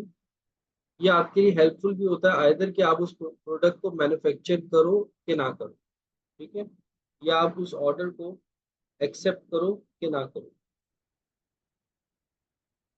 एक्सेप्ट, ये सारा का सारा हम लोग आगे चलकर पढ़ेंगे डिटेल में, तो इस वजह से अब मैं ज्यादा इतनी डिटेल में नहीं जा रहा है और रिजेक्ट, जब हम वो चैप्टर पढ़ेंगे तो ऑटोमेटिकली आपको क्लियर हो जाएगा। तो थर्ड अजम्पशन जो है वो अगर हम लें इसमें, मार्जिन ऑफ सेफ्टी के अंदर भी यूज होता है, ठीक है, टू डिटरमाइन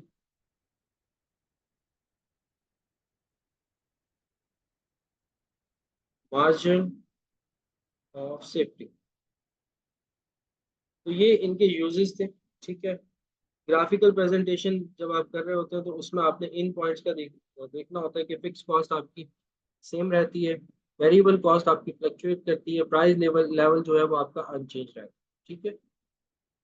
और इसके अलावा और क्या क्या यूजेस हैं वो लिमिटिंग फैक्टर पढ़ेंगे तो उसमें भी आपको पता लगेगा कि इसमें मार्जिनल कॉस्टिंग के क्या क्या यूजेस होते हैं, ठीक है। और इसके अंदर एक और एजम्पशन भी ले सकते हो आप कि वहां पर आप जो है ब्रेक इवन निकालते वक्त जो आपकी वेरिएबल कॉस्ट है और जो आपकी फिक्स कॉस्ट है उसको आप सेपरेट रखते हो, उसको आप मिक्स नहीं करो। अब हम चलते हैं अपने नेक्स्ट क्वेश्चन की तरफ। ये एक चाहो तो इसके पिक्चर ले लो आप लोग, ये जो मैंने पूरा सॉल्यूशन किया है, या आपको व्हाट्सएप ग्रुप में भी इसका पीडीएफ जो है वो शेयर इंशाल्लाह ताला हो जाएगा।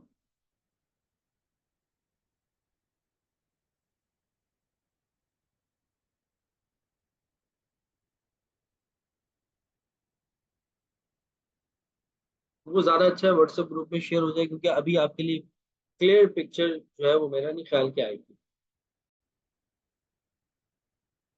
जी, तो अब हम पहुंच चुके हैं अपने नए क्वेश्चन की तरफ। क्वेश्चन नंबर 4 जो है वो हम लोग डिस्कस करने जा रहे हैं इस लेक्चर में, ठीक है। मैक्सिमम है ये 2016 P2 question number 4, F and G part उसका जो है वो मैंने लिया। तो अब इस क्वेश्चन को देखते हैं, डिस्कस करते हैं। बहुत आसान क्वेश्चन है ये, क्योंकि अब आप मुश्किल मुश्किल क्वेश्चंस कर कर आ चुके हैं, तो अब आपको ये क्वेश्चन जो है वो आसान लगेंगे।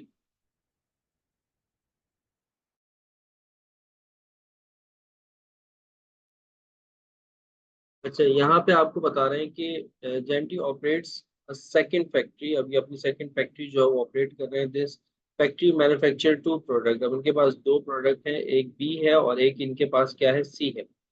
She has provided you with the following actual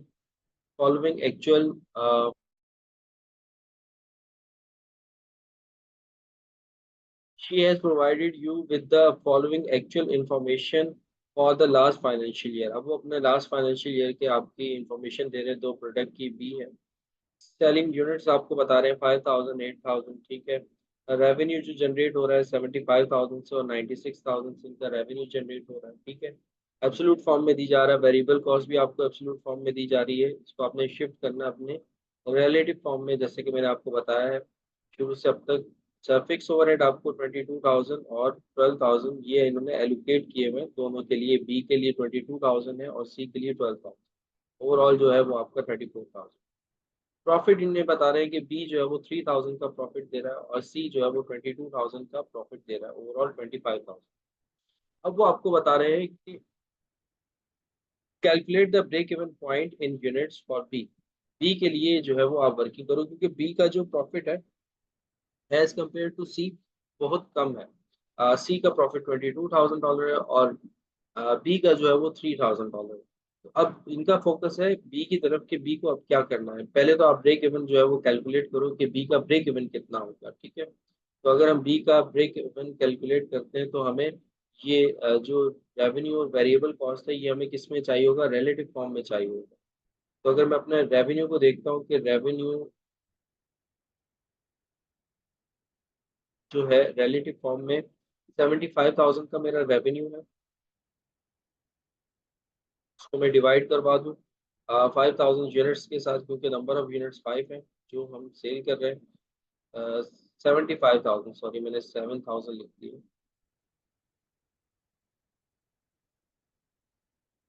75,000 and divided by 5,000 अगर हम इसको करते हैं तो ये हमारे पास अराउंड 15 जो है वो पर यूनिट आ जाएगा। और अगर हम अपने वेरिएबल कॉस्ट की बात करते हैं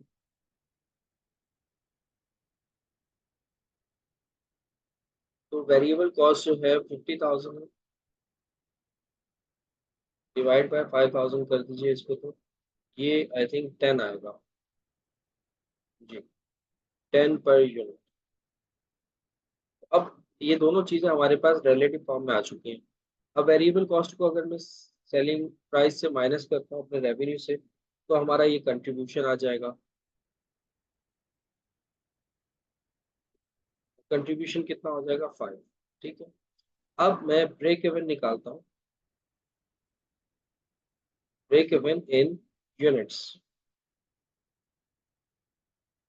तो फिक्स कॉस्ट उन्होंने दी हुई है बी की, एलोकेट जो की है वो 22,000 डिवाइडेड बाय 5 जो सीएम पर आया हमारे पास। तो जो हमारे पास ब्रेक इवन यूनिट्स आ जाएंगे वो कितने आ जाएंगे,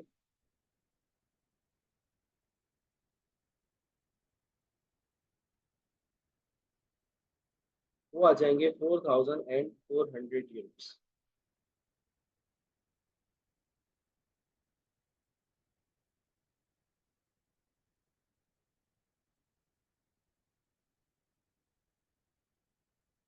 ठीक है, तो ये बच्चों हमारे पास क्या आ चुके हैं, ब्रेक इवन यूनिट्स आ चुके हैं।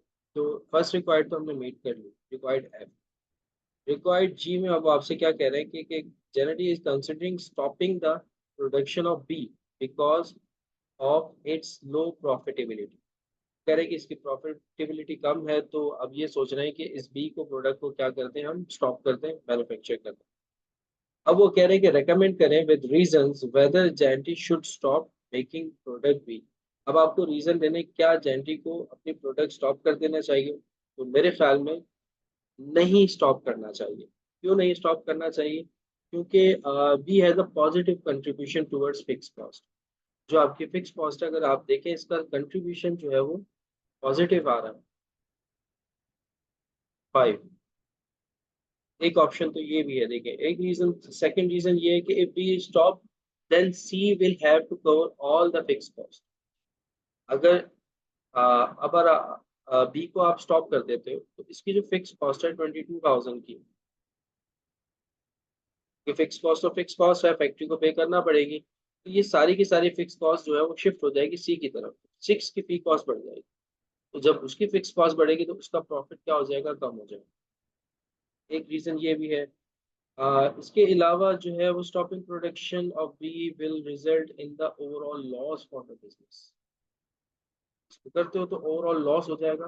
ठीक है, इस वजह से मेरे ख्याल में इसको स्टॉप नहीं करना चाहिए। तो हम अगर हम इसके रीजन लिखते हैं, रीजन वन अगर मैं देता हूँ तो पॉजिटिव कंट्रीब्यूशन है towards fix cost, B has a positive contribution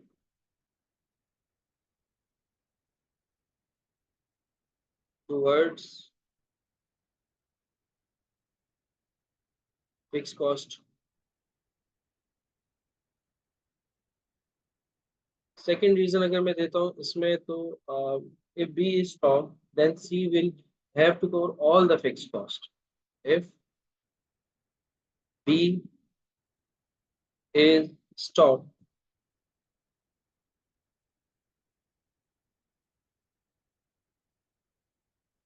then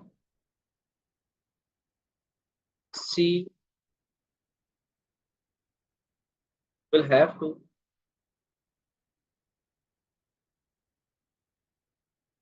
cover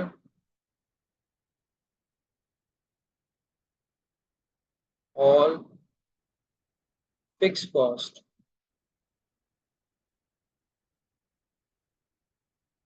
और जब फिक्स कॉस्ट के ऊपर इसको कवर करना पड़ेगा बी की, तो इसको अपने प्रॉफिट को सेक्रीफाइस करना पड़ेगा,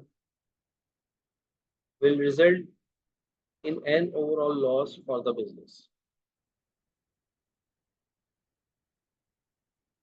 stopping stopping production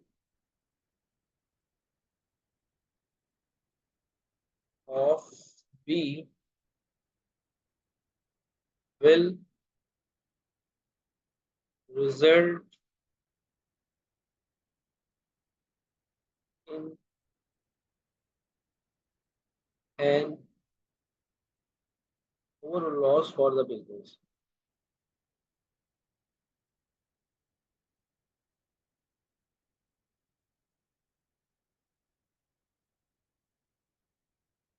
for a business।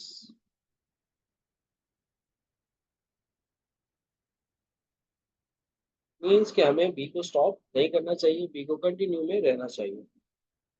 तो ये बहुत आसान सा ही एक क्वेश्चन था जो अभी हमने सॉल्व किया। अगर चाहो तो आप इसके पिक्चर भी ले सकते हो। जी, तो चलिए अब हम चलते हैं अपने नेक्स्ट क्वेश्चन की तरफ, जो जिसका मेजर कंसर्न होगा ग्राफ्स की तरफ, क्योंकि अभी हम ग्राफ्स को भी, अभी एक क्वेश्चन जो है वो हमने ऑलरेडी इसका डिस्कस किया है।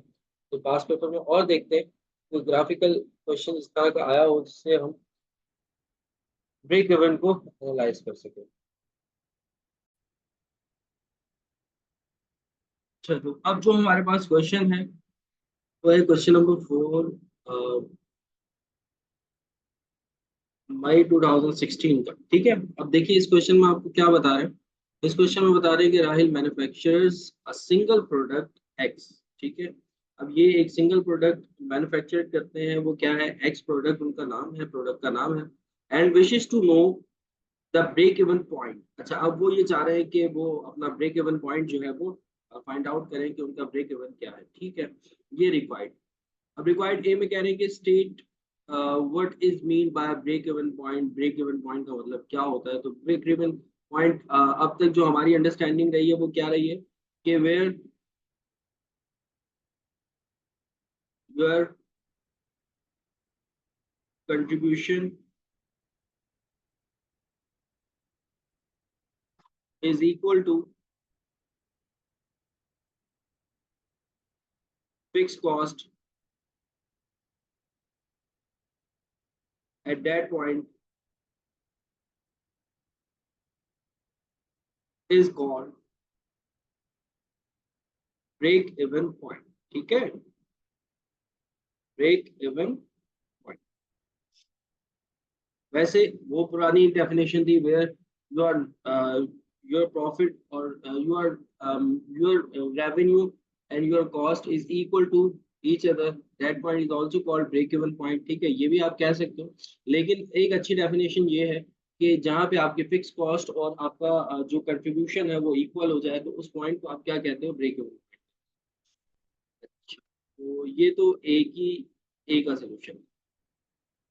अच्छा, बी में आप क्या कह रहे हैं कि एडिशनल इंफॉर्मेशन दे रहे हैं ऊपर, उन्होंने आपसे जो है वो ब्रेक इवन ही आपसे समझ लीजिए कि फाइंड आउट करने को कहा कि सेलिंग प्राइस आपको दी जा रही है। सेलिंग प्राइस जो है वो आपको $2 दी जा रही है।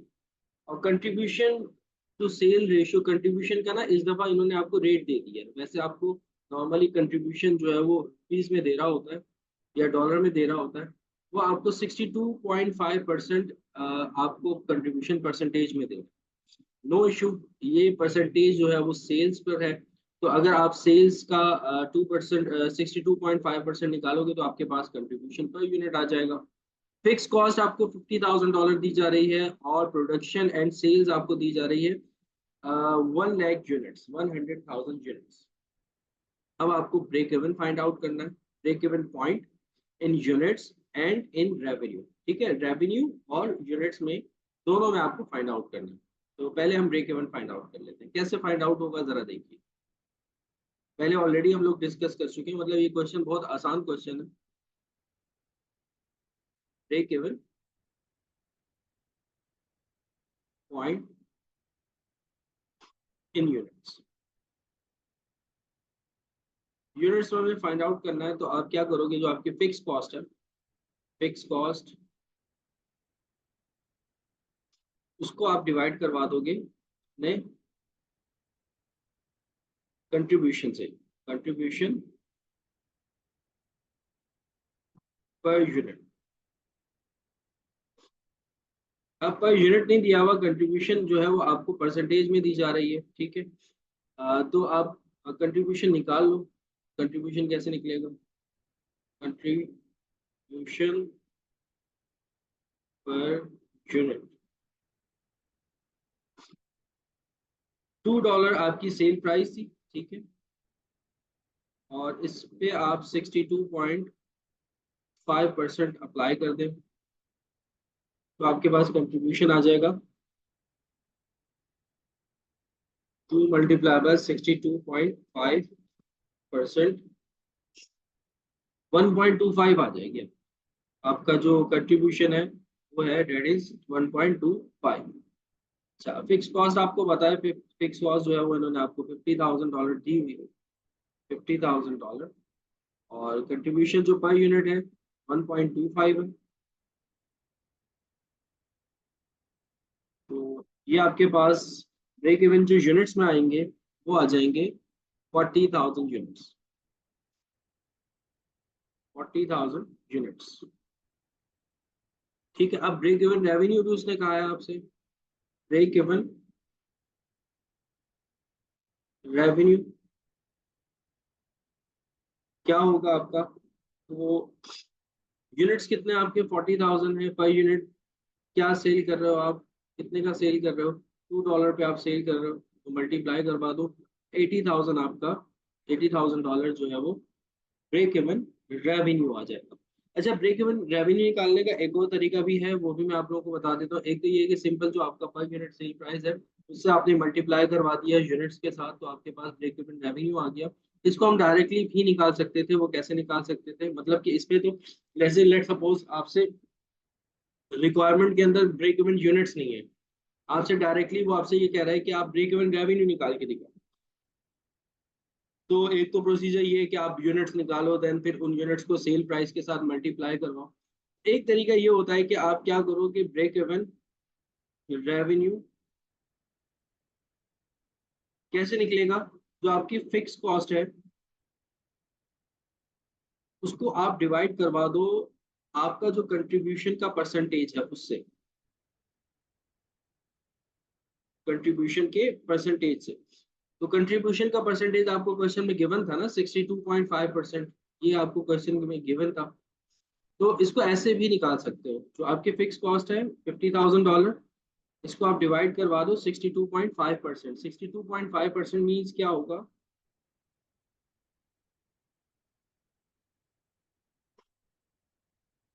0.625 होगा, 0.625। ठीक है। अब आप 50,000 को डिवाइड करवा दो 0.625 से। ये 0.625 कहाँ से आया, 62.5% था ना, 62.5% था। इसको 100 से डिवाइड किया तो ये आ गया हमारे पास 0.625। ठीक है।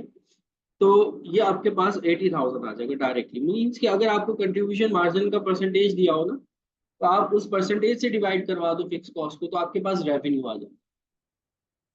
एक तो तरीका ये भी है। और अगर परसेंटेज नहीं गिवन आपको, तो फिर आप सिंपल पहले आप यूनिट्स निकालें जैसे अभी मैंने निकाला था, और फिर आप उसको मल्टीप्लाई करवा दो जो आपकी सेल प्राइस है। कभी कभार ऐसा भी हो सकता है एग्जाम में कि वो आपको सेल्स प्राइस ना दे, ठीक है। तो फिर आप कैसे, लेकिन आपको कंट्रीब्यूशन का परसेंटेज दे दे, तो आप इसको डायरेक्टली भी इस तरीके से फाइंड आउट कर सकते हैं। ठीक है। अगर वो आपको सेल प्राइस नहीं दे रहा और वो आपको कह रहा है कि ब्रेक इवन रेवेन्यू निकाल के दे, तो अब ब्रेक इवन रेवेन्यू के लिए कंट्रीब्यूशन का परसेंटेज दिया हुआ है, तो ठीक है, फिक्स कॉस्ट को आप कंट्रीब्यूशन के परसेंटेज से डिवाइड करवा दीजिए, तब भी आपके पास रेवेन्यू आ जाएगा। ठीक है। तो इस तरीके से एग्जामिनर वो आपके साथ कर सकता है। अच्छा, इसके अलावा वो आपसे कह रहे हैं कि you have to find prepare you have to find break even chart for product X. अब आपको प्रोडक्ट एक्स के लिए ब्रेक इवन चार्ट बनाना है। ठीक है। ब्रेक इवन का ग्राफ या ब्रेक इवन चार्ट एक ही बात होती है। तो नो इशू, हम इसको बना लेते हैं, ब्रेक इवन चार्ट बना लेते हैं।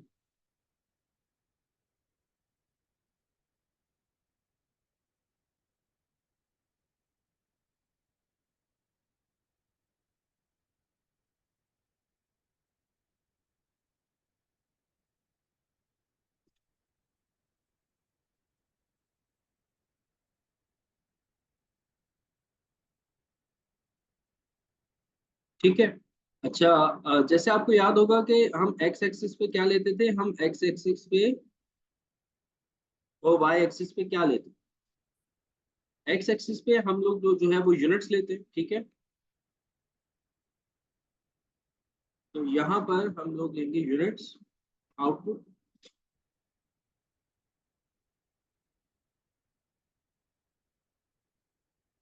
क्वांटिटी ली जाती है। और जो आपका वाई एक्सिस है, यहाँ पर आप क्या लोगे, यहाँ पे आप लोगे रेवेन्यू एंड कॉस्ट।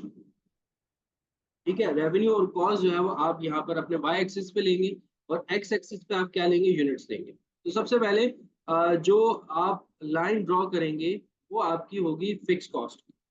अच्छा, अब जैसे कि मेरा ब्रेक इवन जो है वो है, रेवेन्यू कितना है, 80,000, और यूनिट्स कितने थे, 40,000 थे। ठीक है। तो मैं क्या करता हूँ कि मैं 10,000 से ले लेता हूँ यहाँ पर,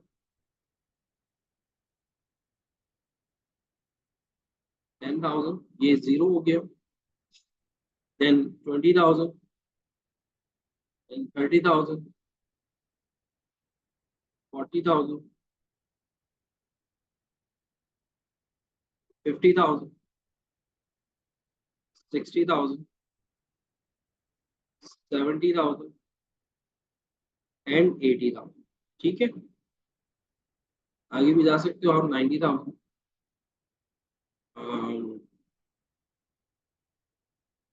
1 लाख।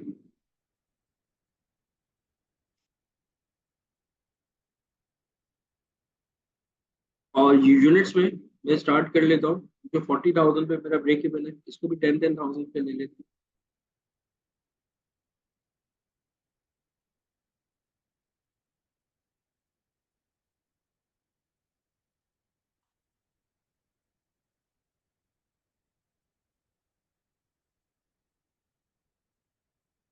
10,000,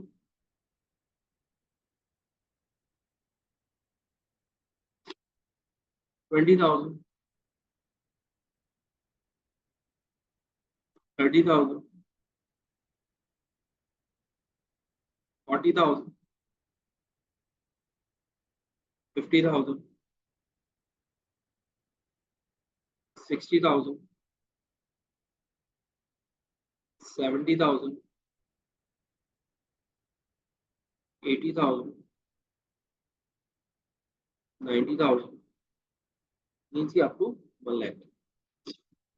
अच्छा, अब जो आपकी सबसे पहले जो आप लोगे, यहाँ पर लोगे अपनी फिक्स कॉस्ट। फिक्स कॉस्ट आपकी कितनी है? फिक्स कॉस्ट है आपकी 50,000। तो इसका मतलब ये हुआ कि फिक्स कॉस्ट का कर्व जो है वो यहाँ से स्टार्ट होगा, यहाँ से 50,000 है ना।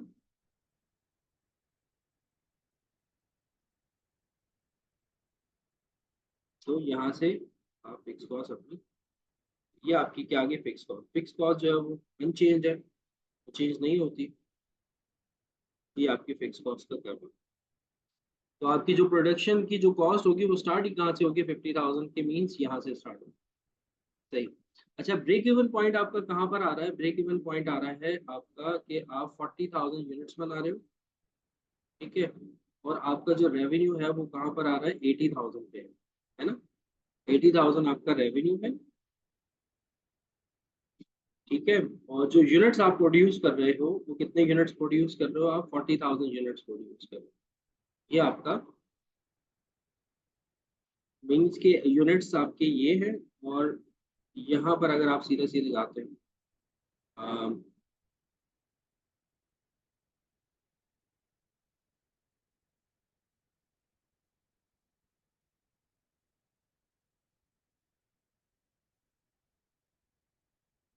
ये पॉइंट जो है वो आपका क्या होगा? ब्रेकेबल होगा। इस पॉइंट को आप क्या कहोगे? ब्रेकेबल। ये पॉइंट आपका ब्रेकेबल होगा। ठीक है। अच्छा, ब्रेकेबल पॉइंट आपका ये है। तो आपका रेवेन्यू कर्व जो है वो स्टार्ट होगा जीरो से, क्योंकि जीरो पे आपका जीरो रेवेन्यू होता है, कोई प्रोडक्शन नहीं है अगर आपकी, तो रेवेन्यू भी क्या है? जीरो है।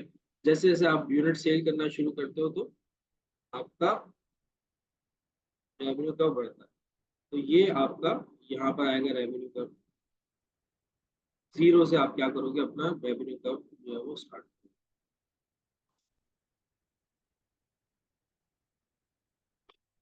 सेल्स जिसे आप कह सकते हो, सेल्स या आपका रेवेन्यू। और फिर उसके बाद एक टोटल कॉस्ट का कर्व आप बनाओगे। टोटल कॉस्ट का कर्व जो आपका स्टार्ट होगा, टोटल कॉस्ट मीन्स कि आपकी फिक्स कॉस्ट और वेरिएबल कॉस्ट, तो वो ये 50,000 से आपका स्टार्ट होगा। तो इस पॉइंट पर आकर इंटरसेक्ट करेगा जो आपका ब्रेक इवन पॉइंट है यहाँ। ठीक है, इस पॉइंट पर आकर आपका टोटल कॉस्ट का कर्व जो है वो इंटरसेक्ट करेगा, क्योंकि यहाँ पर जो है आपकी टोटल कॉस्ट और जो आपकी सेल्स है वो इक्वल हो जाते हैं, तो यहाँ पर आकर इंटरसेक्ट करेगा। ठीक है, ये आपका टोटल कॉस्ट का कर्व है। ठीक है, और इस पॉइंट को आप क्या कहोगे? ब्रेक इवन पॉइंट कहोगे।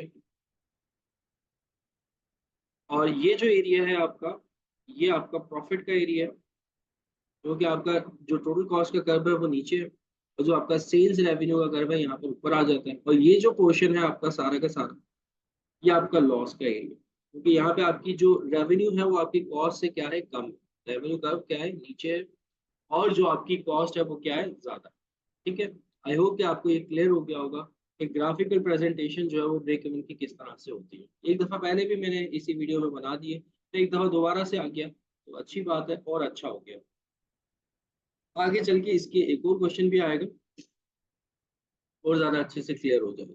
अच्छा, फिर उसके बाद ये आगे क्या कह रहे हैं आपसे, आगे कह रहे हैं कि calculate the margin of safety in units and as a percentage. Margin of safety क्या होता है? जो आपकी ब्रेक इवन से आगे की सेल है वो सारी की सारी किस में आ जाती है, मार्जिन ऑफ सेफ्टी में आ जाती है। ठीक है।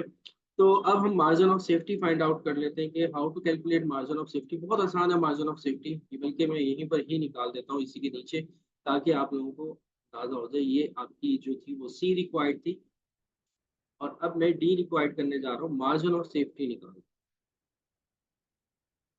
Margin of safety. WhatsApp group का मैं लिंक में डिस्क्रिप्शन पे शेयर कर दूंगा। तो जिसको भी ये इसका सोल्यूशन चाहिए होगा जो मैंने सॉल्व किया है, तो अगर सोल्यूशन चाहिए तो वो मुझसे मैं उसी ग्रुप में शेयर कर दूंगा, जो ग्रुप में जिसका लिंक शेयर करूंगा, तो वहां पर इसका सोल्यूशन जो है वो मैं शेयर कर दूंगा। और मुझे आप लोग टेक्स्ट भी कर सकते हो, डिस्क्रिप्शन पे मेरा व्हाट्सएप नंबर भी होगा, लेकिन सिर्फ टेक्स्ट कर सकते हो, मुझे कॉल नहीं कीजिएगा आप लोग। ठीक है। कॉल मैं नहीं उठाऊंगा, जस्ट मैं आप लोगों के व्हाट्सएप के मैसेजेस का रिप्लाई करूंगा। मार्जिन ऑफ सेफ्टी मुझे निकालना है। ठीक है।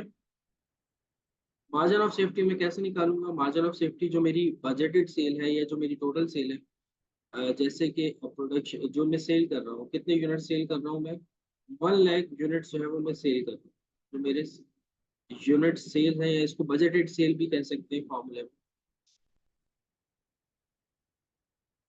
बजटेड सेल, उसमें से आप माइनस कर देते हो जो आपका ब्रेक इवन होता है, ब्रेक इवन यूनिट्स या बजटेड सेल यूनिट्स, और माइनस ब्रेक इवन यूनिट्स। तो बजटेड सेल्स आपकी कितनी है? बजटेड सेल आपकी थी 100,000। ठीक है, ये आपकी बजटेड सेल थी, और ब्रेक इवन आपने 40,000 यूनिट्स का निकाला है। माइनस कर देंगे 60,000, आपके जो यूनिट्स होंगे वो मार्जिन ऑफ सेफ्टी में जाएंगे। इन केस 40,000 तक आप अपनी कॉस्ट को रिकवर कर रहे हो। अब 60,000 बाकी जितने भी यूनिट्स हैं वो जस्ट वो सारा का सारा आपका क्या है, प्रॉफिट, मार्जिन ऑफ सेफ्टी। अच्छा, मार्जिन ऑफ सेफ्टी की परसेंटेज की बात की जाए तो परसेंटेज कैसे निकलती है? Margin of safety in percentage. Percentage के लिए आप क्या करोगे? जो आपके मार्जिन ऑफ सेफ्टी के यूनिट्स हैं, जैसे कि यहाँ पर हमारे यूनिट्स कितने हैं, 60,000 यूनिट्स हैं, उसको आप बजटेड सेल से डिवाइड करवा दोगे। बजटेड सेल आपके कितने थे, 100,000 थे। ठीक है। और मल्टीप्लाई बाय 100 कर दोगे तो आपके पास इन परसेंटेज आ जाएगा 60%। ठीक है। ये फॉर्मूला मैं लिख देता हूँ कि जो margin of safety units divided by budgeted units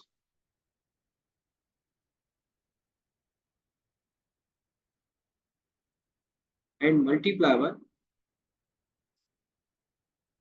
तो ये पूरा क्वेश्चन था, बहुत आसान क्वेश्चन था। ठीक है, जिसको हमने क्या किया है, सॉल्व किया है। अच्छा, अब नेक्स्ट क्वेश्चन पे चलते हैं हम। 2017 में के अटेम्प्ट में जो आप लोगों के पास आया।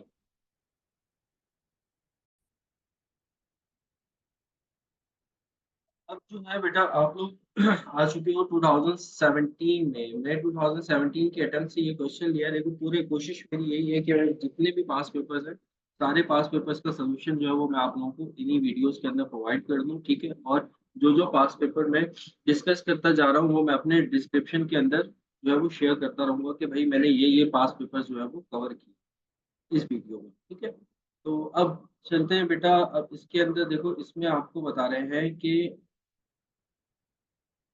Team produces component for mobile telephone. ठीक है।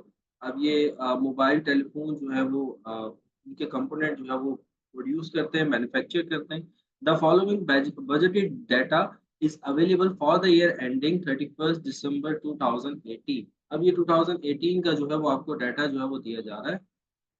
बजटेड डेटा जो है वो दिया जा रहा है, मतलब ये अज्यूम कर रहे हैं कि इनकी जो सेल्स प्राइस होगी वो $25 की होगी, ठीक है, और इनका जो डायरेक्ट मटेरियल होगा वो $0.5 का होगा, और इसके अलावा जो इनकी डायरेक्ट लेबर है वो 0.75 है, और जो इनके डायरेक्ट एक्सपेंसेस हैं ये है इनके 0.25, और ब्रेक इवन यूनिट्स इन्होंने आपको बता दिए 16,000 यूनिट्स, ठीक है, जो नॉर्मली हम क्वेश्चन के अंदर कैलकुलेट किया करते थे, वो इन्होंने आपको यहाँ पर बता दिए हैं कि भाई 16,000 यूनिट्स पे इनका ब्रेक इवन आ जाता है, फिर उसके बाद ये अपने प्रॉफिट पे चले जाते हैं।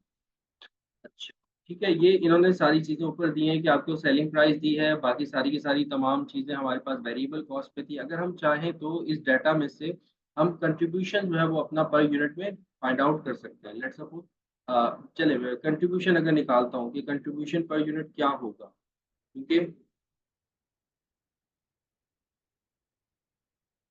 इन्होंने हमें वेरिएबल और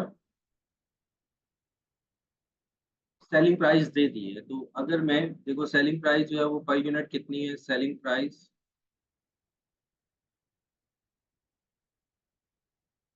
पर यूनिट, ठीक है। क्वेश्चन में आप जब भी जाओ ना तो सबसे पहला काम आपने ये करना है कि रिक्वायर्ड कुछ भी हो तो नॉर्मली यही होता है कि कंट्रीब्यूशन की आपको रिक्वायरमेंट होती है, मतलब कहीं ना कहीं आपको जरूरत पड़ जाती है कंट्रीब्यूशन की। तो फर्स्ट आप ये काम कर लो कि you have to find contribution per unit, आपका कंट्रीब्यूशन पर यूनिट क्या है उसको आप फाइंड आउट कर लो। तो वो आपके लिए काफ़ी ज़्यादा बेनिफिशियल हो जाता है क्वेश्चन के सोल्यूशन के लिए। तो जो-जो चीज़ें आपको दी जा रही हैं ना, तो आप उससे कोशिश करो कि मैक्सिमम सोल्यूशन क्या-क्या चीज़ें फाइंड आउट कर सकते हो, उसको आप पहले फाइंड आउट कर लो। अब जैसे कि सेलिंग प्राइस पर यूनिट उसने हमें दी हुई है, मैं रिक्वायर्ड की तरफ नहीं जा रहा, लेकिन देखिएगा इसमें से बहुत सारी चीज़ें मैं फाइंड आउट कर लूँ। अगर मैं कंट्रीब्यूशन निकाल देता हूँ, तो सेलिंग प्राइस जो पर यूनिट था वो $25 था, ठीक है? फिर उसके बाद जो है हमें डायरेक्ट मटेरियल दे रहे हैं, ये हमारी सारी की सारी क्या है, वेरिएबल कॉस्ट है, वेरिएबल कॉस्ट।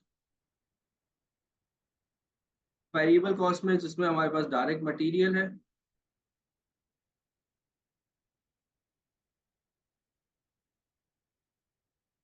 डायरेक्ट मटेरियल जो है वो हमें दे रहे हैं $0.25 का, ठीक है, ये भी आपको सारे के सारे डॉलर में अवेलेबल, और ये हम पर यूनिट लिख रहे हैं।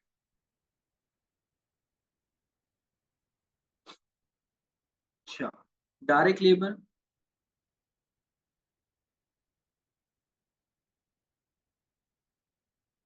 $0.5,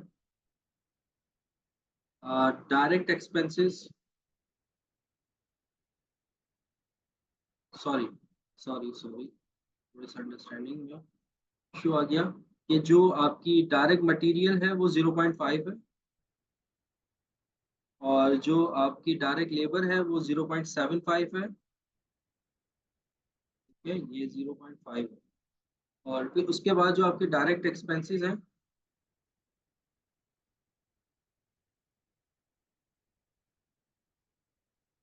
0.25, ठीक है, और अगर आप इन सबको टोटल करते हो तो आपके पास वेरिएबल कॉस्ट पर यूनिट आ जाएगा,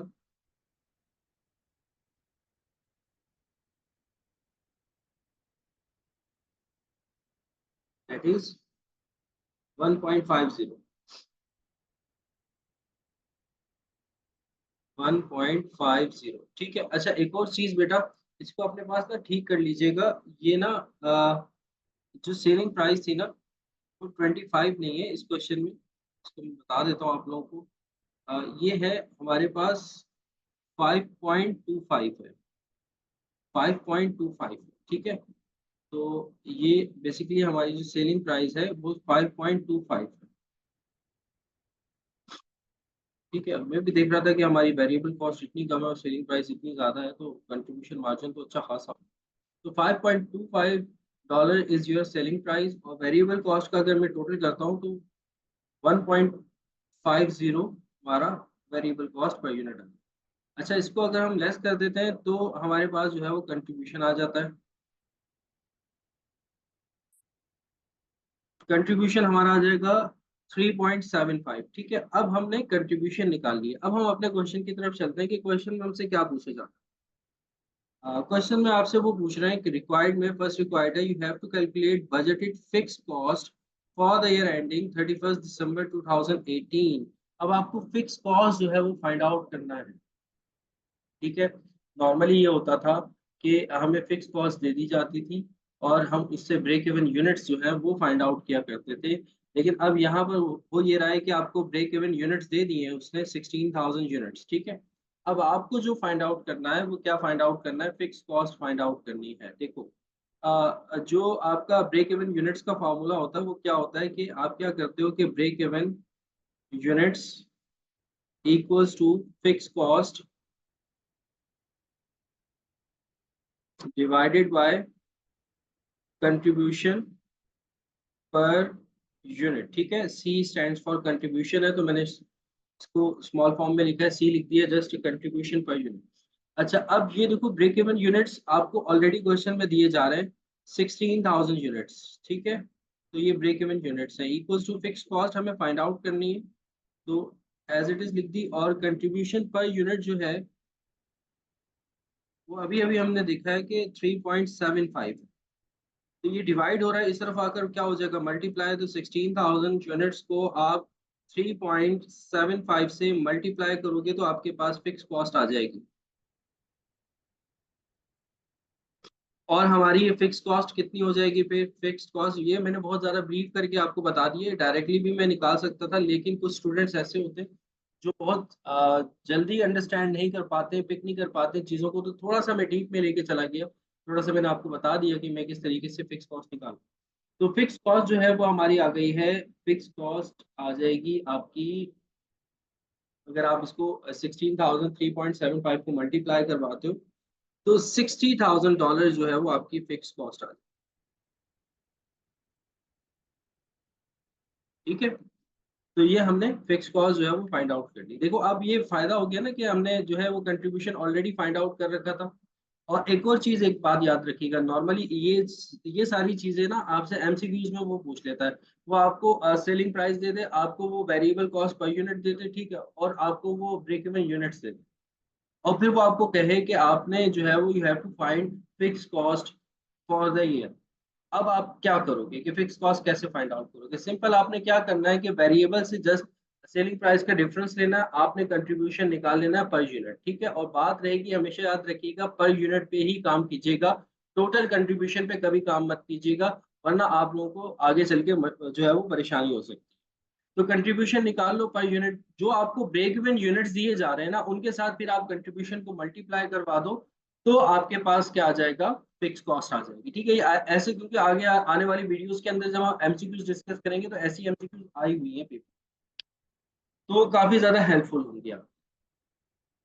अच्छा, आगे एडिशनल इंफॉर्मेशन में वो कह रहे हैं कि the budgeted profit for the year ended December 31 2018 is $75,000। अच्छा, अब ये प्रॉफिट जो है वो उसको वो एस्टिमेट कर रहे हैं कि 2018 में हम जो प्रॉफिट अर्न करेंगे वो $75,000 का प्रॉफिट अर्न करेंगे। ठीक है, प्रॉफिट मींस के ब्रेक इवन के बाद वाला पोर्शन आपको बता रहे हैं कि $75,000 का जो है वो हमें प्रॉफिट होगा।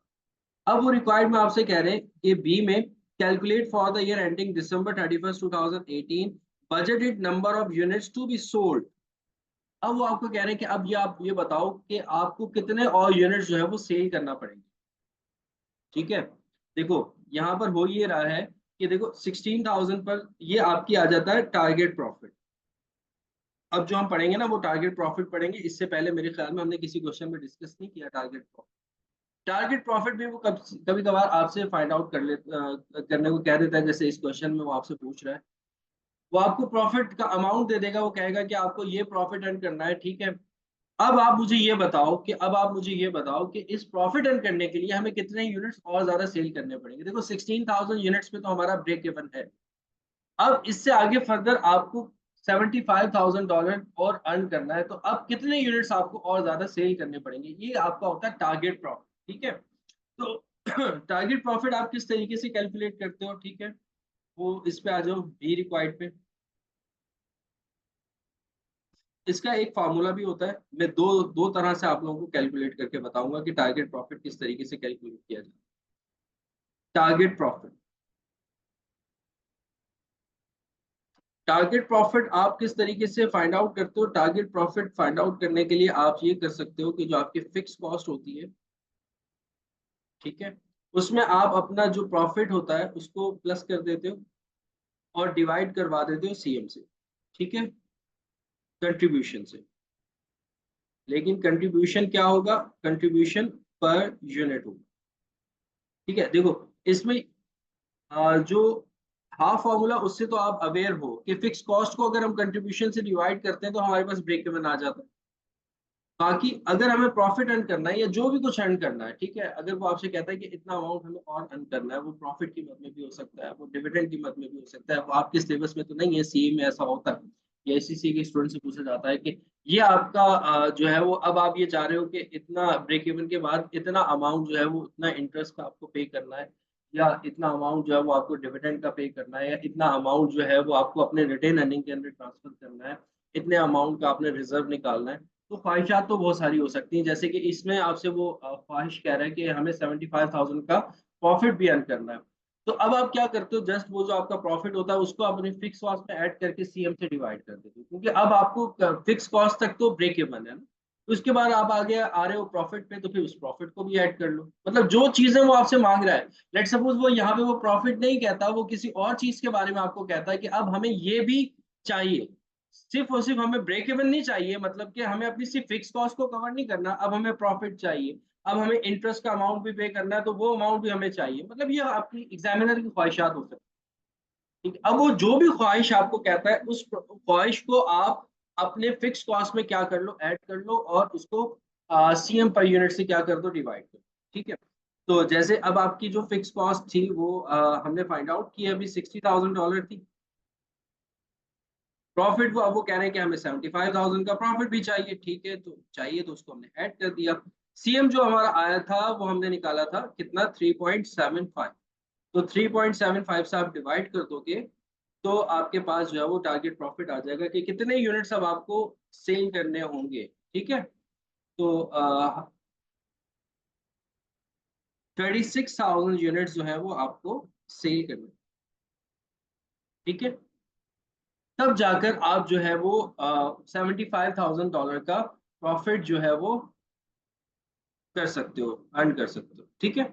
इसको अगर आप चाहो तो प्रूव भी कर सकते हो, ठीक है। 36,000 यूनिट्स पे आपको वेरिएबल कॉस्ट भी दी हुई है और आपको सेलिंग प्राइस भी दी हुई है, तो आप निकाल लो। आप 36,000 को आप पहले जो है वो मल्टीप्लाई करवाओ उससे, सेलिंग प्राइस से, सेलिंग प्राइस टोटल आ जाएगा, टोटल रेवेन्यू आ जाएगा, वेरिएबल कॉस्ट से मल्टीप्लाई करवाओ 36,000 को, वेरिएबल कॉस्ट टोटल आ जाएगी, माइनस कर दो, फिर आपके पास कंट्रीब्यूशन आएगा, उसमें से आप जो है वो अपनी फिक्स कॉस्ट जो है वो माइनस करो, फिक्स कॉस्ट $60,000 है, वो माइनस करो, आपके पास जो है वो क्या आ जाएगा, प्रॉफिट आ जाएगा 75,000, ठीक है। अच्छा, इसको इस एक और तरीके से भी किया जा सकता था, वो क्या था कि वो ये करो कि जो भी आपको वो कह रहा है कि और 16,000 16,000 यूनिट्स तो थे ये आपके जो थे, ये क्या थे, ब्रेक इवन थे, ठीक है। अब इसके बाद आपको $75,000 का प्रॉफिट भी चाहिए, तो अब इस 75,000 को आप सीएम से जस्ट डिवाइड करवा दो, 3.75 आ जाए सीएम जो है। तो अब 75,000 को आप डिवाइड करवाओ अपने सीएम से 3.75 से, तो आपके पास 20,000 आ रहा है, ठीक है। 16,000 प्लस 20,000, तो ये आपके पास आ जाएगा 36,000 यूनिट्स। मीन्स कि देखो 16,000 तो ये क्या है, आपका ब्रेक इवन, और 20,000 आपको फर्दर और यूनिट सेल करने होंगे, तब जाकर आपका ये प्रॉफिट जो है वो अचीव हो सकता है। तो ओवरऑल जो आपको यूनिट सेल करना होंगे, वो कितने यूनिट सेल करना होंगे, 36,000 यूनिट्स जो है वो सेल करना। तो इसको इस तरीके से भी निकाल सकते हो कि लेट सपोज अगर आपको क्वेश्चन के अंदर ब्रेक इवन यूनिट्स दे रहा है तो ठीक है, वो लिखे रहने दो। जो प्रॉफिट वो कह रहा है कि जो अमाउंट उसको अचीव करना है, उसको आप सीएम से डिवाइड करो, आपके पास उस अमाउंट के यूनिट्स आ जाएंगे, और उसको आप ब्रेक इवन यूनिट्स में ऐड कर लो, ठीक है। तो इस तरीके से भी फाइंड आउट हो सकता है और इस तरीके से भी हो सकता है। तो दोनों तरीके मैंने आपको बता दिए, जिससे भी आपको आसान लगे आप उससे कैलकुलेट कर। अच्छा, अब जो है नेक्स्ट आपसे वो कह रहे हैं कि आपने क्या करना है। हाँ, अब वो कह रहे हैं कि budgeted contribution to sales ratio. अच्छा, अब आपको रेशो भी जो है वो कंट्रीब्यूशन का रेशो को जो है वो भी फाइंड आउट करना है कि कंट्रीब्यूशन का रेशो क्या हो। तो ठीक है, सीएम रेशो आपसे फाइंड आउट करने को कह रहा है, कंट्रीब्यूशन रेशो।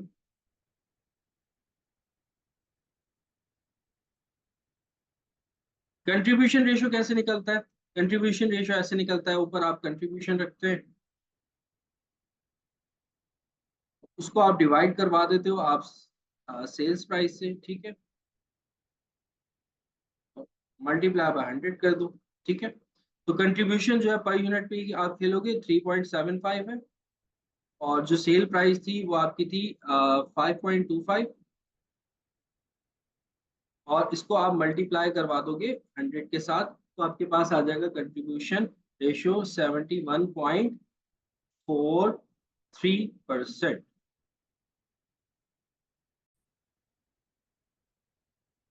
अच्छा, नेक्स्ट वो आपसे अब आगे क्या पूछ रहे हैं, नेक्स्ट वो आपसे ये पूछ रहे हैं सी पार्ट में, सी पार्ट में state the meaning of CM ratio.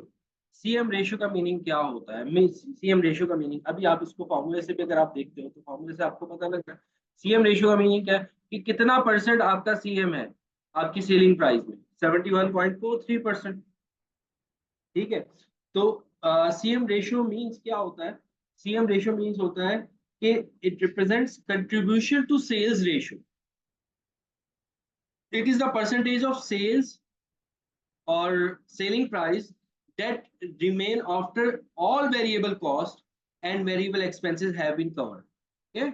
मतलब कि ये वो परसेंटेज है जब आपका वेरिएबल कॉस्ट जो है वो कवर हो जाए, उसके बाद का जो पोर्शन है that is your CM ratio. ठीक है, अगर आप चाहो ना इसमें वेरिएबल रेशियो निकाल सकते हो, 100 में से इस परसेंटेज को माइनस कर दो 71.43 को, तो आपके पास वेरिएबल कॉस्ट की परसेंटेज आ जाएगी कि वेरिएबल कॉस्ट कितना परसेंट। ठीक है, क्योंकि सीएम कैसे आता है कि जो आपकी सेल्स होती है और उसमें से आप अगर वेरिएबल को माइनस करते हो तो सीएम आता है। ये सीएम रेशियो पता है तो सीएम रेशियो को माइनस कर दो तो आपके पास वेरिएबल की भी परसेंटेज आ।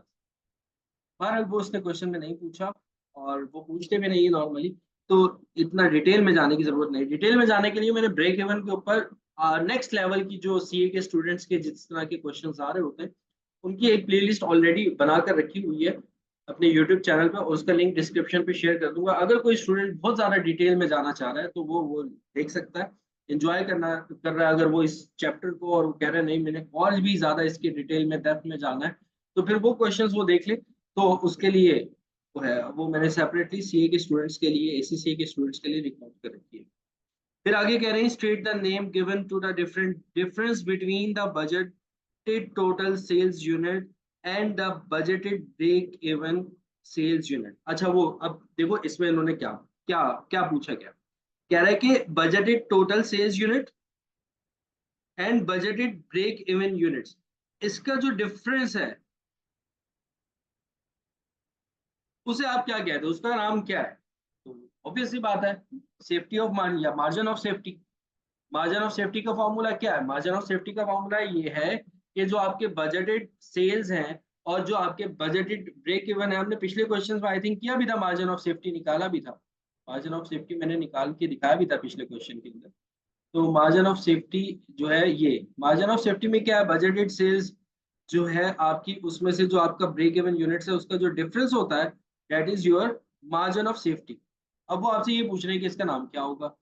तो भाई जो आपकी बजटेड टोटल सेल्स है उसमें से अगर आप बजटेड ब्रेक इवन को माइनस करते हो तो जो यूनिट्स आते हैं that is called margin of safety. ठीक है, अच्छा, explain the significance of this difference to a business. अच्छा, वो सिग्निफिकेंस पूछ रहे हैं डिफरेंस बिजनेस के लिए, ये 2 मार्क्स का इसने आई थिंक पूछे। तो वो क्या क्या सिग्निफिकेंस हो सकते हैं वो आपको इसमें बताने हैं, वो थ्योरेटिकल क्वेश्चन है, तो वो मैं नोट्स में आप लोगों को प्रोवाइड कर दूंगा तो आप वो देख सकते हो। ठीक है, फिर उसके बाद वो कह रहे हैं कि prepare a break even chart for team based on the relevant data, clearly identify the area of profit of loss and the break even point. कह रहा है कि आप चार्ट भी आप बना कर दो। ठीक है, तो चार्ट भी हम बना लेते हैं, ठीक है, चार्ट भी हम बना लेते हैं। हमने जो है वो I think break even units तो निकाल रखे हैं ना, ब्रेक इवन यूनिट्स जो है वो हमने निकाल रखे हैं। ब्रेक इवन यूनिट्स कितने हैं हमारे, तो क्वेश्चन में ऑलरेडी गिवन थे 16,000 यूनिट्स जो थे वो ब्रेक इवन यूनिट्स थे। ठीक है। ब्रेक इवन यूनिट्स भी पता है, ब्रेक इवन सेल के लिए आप सेल प्राइस से मल्टीप्लाई करवा दो, ठीक है। तो ब्रेक इवन चार्ट बना लेते हैं।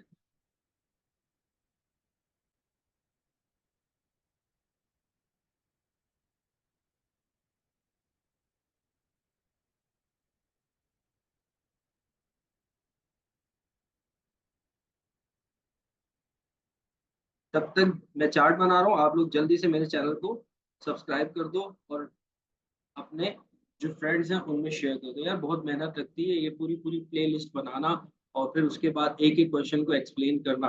बहुत ज़्यादा मेहनत का काम है, बहुत ज़्यादा घंटों लग जाते हैं, दिनों लग जाते हैं। तो जल्दी से आप लोग इसको कवर कर लो, सब्सक्राइब कर दो। तो ये हम बना रहे हैं ब्रेक इवन चार्ट।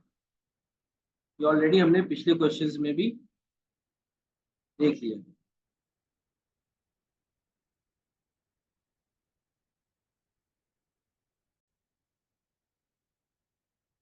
अच्छा, अब इसमें जो है वो आपका एक्स एक्सिस होता है और वाई एक्सिस होता है। एक्स एक्सिस पे आप यूनिट्स लेते हो, ठीक है, यूनिट्स।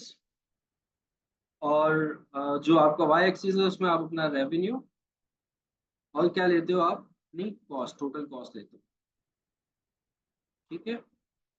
अच्छा, अब इसमें मैं ये देख लेता हूँ कि भाई ब्रेक इवन यूनिट्स कितने। ब्रेक इवन जो यूनिट्स है वो 16,000 यूनिट्स थे, ठीक है। क्योंकि ये सारी चीज़ें मुझे हेल्प करेंगी मेरे चार्ट बनाने में। और इसके अलावा ब्रेक इवन सेल देख लेता हूँ कि ब्रेक इवन सेल क्या है। ब्रेक इवन सेल या ब्रेक इवन रेवेन्यू, तो 16,000 यूनिट्स है। इसको अगर मैं मल्टीप्लाई करवा देता हूँ, जो हमारी सेलिंग प्राइस थी डेट वॉज 16.25, सॉरी 5.25, तो 16,000 को अगर मल्टीप्लाई करवा देता हूँ 5.25 से, तो 84,000 हमारी जो है वो क्या होगी, ब्रेक इवन रेवेन्यू होगा, ठीक है। और इसके अलावा जो है फिक्स कॉस्ट हमारी क्या है, फिक्स्ड कॉस्ट। फिक्स कॉस्ट जो है वो हमने फाइंड आउट की थी। वो क्या थी भाई, फिक्स कॉस्ट आपकी, फिक्स कॉस्ट थी आपकी $60,000, 60,000। अच्छा, ये सारी चीजें हमने देख ली कि हमें ब्रेक इवन रेवेन्यू भी पता लग गया, ब्रेक इवन यूनिट्स भी हैं और फिक्स कॉस्ट भी है। तो अब हम इससे चार्ट बना लें। अच्छा, इसके लिए मुझे यूनिट्स कितने रखने होंगे। यूनिट्स मेरे ब्रेक इवन के हैं 16,000 यूनिट्स है ना। तो आई थिंक मुझे 10,000 से जाना पड़ेगा आगे, या 5,000 से भी मैं जा सकता हूँ, ठीक। 5,000, जीरो टू स्टार्ट होगा। 10,000, 15,000, देन 20,000, ठीक है। और इसके बाद जो है आगे आ जाओगे आप 25,000, फिर आपका 30,000 और 35,000, ठीक है, एस्टिमेटेड है ये। अच्छा, ब्रेक इवन सेल जो है वो मेरी 84,000 की है। तो आई थिंक मुझे जो है वो 10,000 से जाना होगा, ये भी ठीक है। 10,000, 20,000, 30,000, 40,000,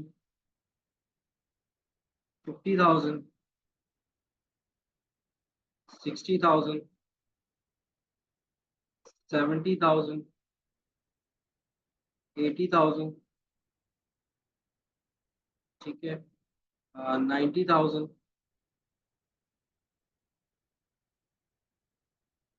100,000, ठीक है। अच्छा, अब जो है मेरा 16,000 यूनिट्स पर क्या हो रहा है, ब्रेक इवन हो रहा है। मीन्स के 15,000 से जस्ट थोड़ा सा आगे ये जो है वो हमारा ब्रेक इवन होगा। और 84,000 यूनिट्स सेल जो है वो हमारी 84,000, मीन्स के यहाँ पर हमारा क्या होगा, ब्रेक इवन होगा 80, 80 से जस्ट थोड़ा सा आगे।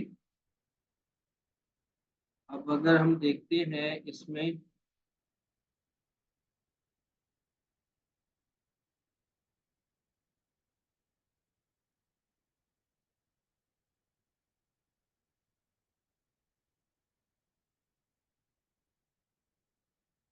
ठीक है, एस्टिमेटेड है ये सारा ये हमारा break even point. Break even हमें पता लग गया।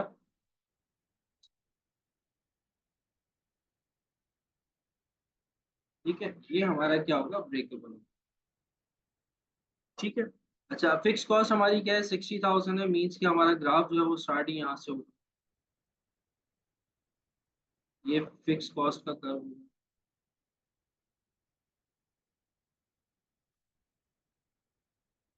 अच्छा, फिर उसके बाद जो हमारा रेवेन्यू होगा वो स्टार्ट होगा यहाँ से और यहाँ तक जाएगा आगे। टोटल रेवेन्यू जीरो से स्टार्ट होगा, इस तरह आगे जा रहा होगा।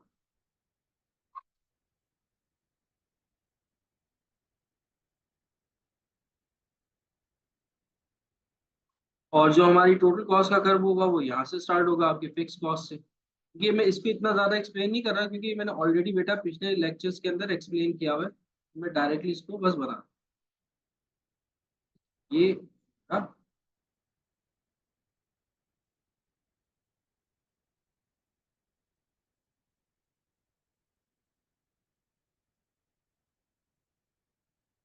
टोटल कॉस्ट का कर्व हो गया और ये हमारा revenue.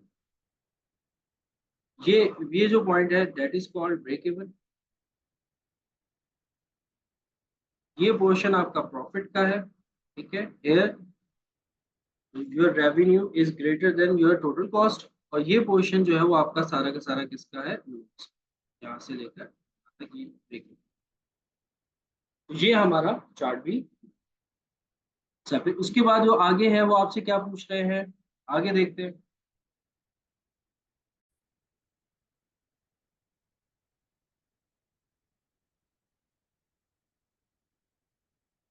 State three limitations of break even analysis. इसको इग्नोर कर दीजिए, थ्योरी क्या है ये नोट्स में आप लोगों को मैं प्रोवाइड कर दूंगा। अच्छा, लिमिटेशंस जो है वो ब्रेक इवन एनालिसिस के क्या लिमिटेशंस होते हैं, उसमें आप फिक्स कॉस्ट को फिक्स करते हो। ठीक है, इवन कि जब आप जो आप पहली लिमिटेशन ये होती है कि जब आपकी फिक्स कॉस्ट जब आप प्रोडक्शन कर रहे होते हो ना, तो एक टाइम आता है जिसमें आपकी फिक्स कॉस्ट भी आपकी वेरी करती है। तो ये हम एजम्पशन ये लेते हैं कि हमारी फिक्स कॉस्ट क्या है, वो फिक्स है ओवरऑल। दूसरा, हमारी जो हमारी सेलिंग प्राइस है वो भी पर यूनिट क्या लेते हैं, उसको फिक्स लेते हैं। लेकिन ऐसा नहीं होता कि कुछ कस्टमर्स को आप डिस्काउंट भी दे रहे होते तो आपकी सेलिंग प्राइस भी जो है वो वेरी कर रही होती है। तो वो सारी लिमिटेशंस है, वो मैं अपने नोट्स में आप लोगों को प्रोवाइड कर दूंगा। अच्छा, एडिशनल इंफॉर्मेशन में वो कह रहे हैं कि consider increasing the selling price $6। अच्छा, अब वो अपनी सेलिंग प्राइस को $6 कर रहे हैं, यानी कि 5 पॉइंट जो पहले थी इनकी सेलिंग प्राइस थी वो थी 5.25 थी आई थिंक। 5.25 थी, अब उन्होंने इंक्रीज किया अपनी सेलिंग प्राइस को $6 पे ले आए। और फिर उसके बाद आगे कह रहे हैं कि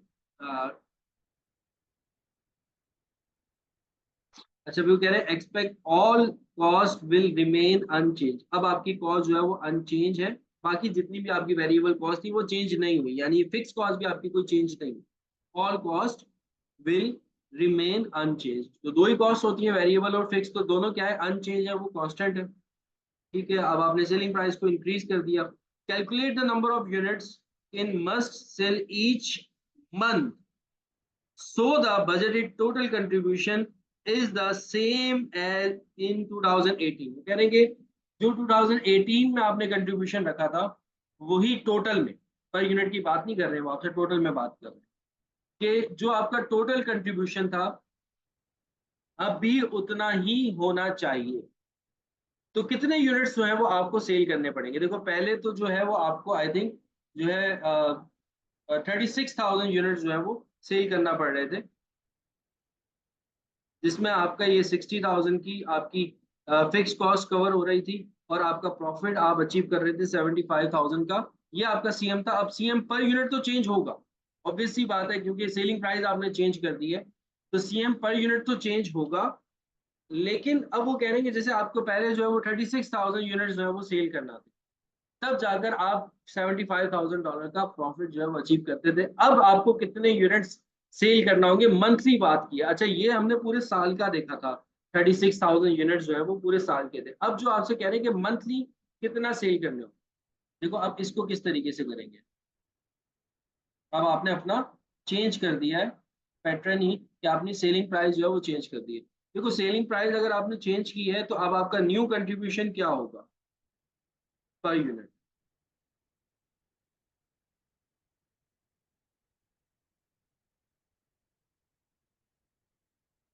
न्यू कंट्रीब्यूशन ये होगा कि जो आपकी सेलिंग प्राइस है पर यूनिट, दैट इज $6।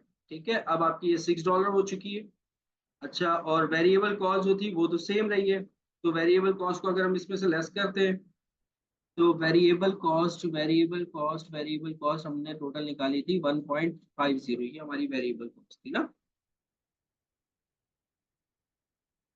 1.50। तो जो अब आपका कंट्रीब्यूशन आ जाएगा पर यूनिट वो चेंज हो जाएगा।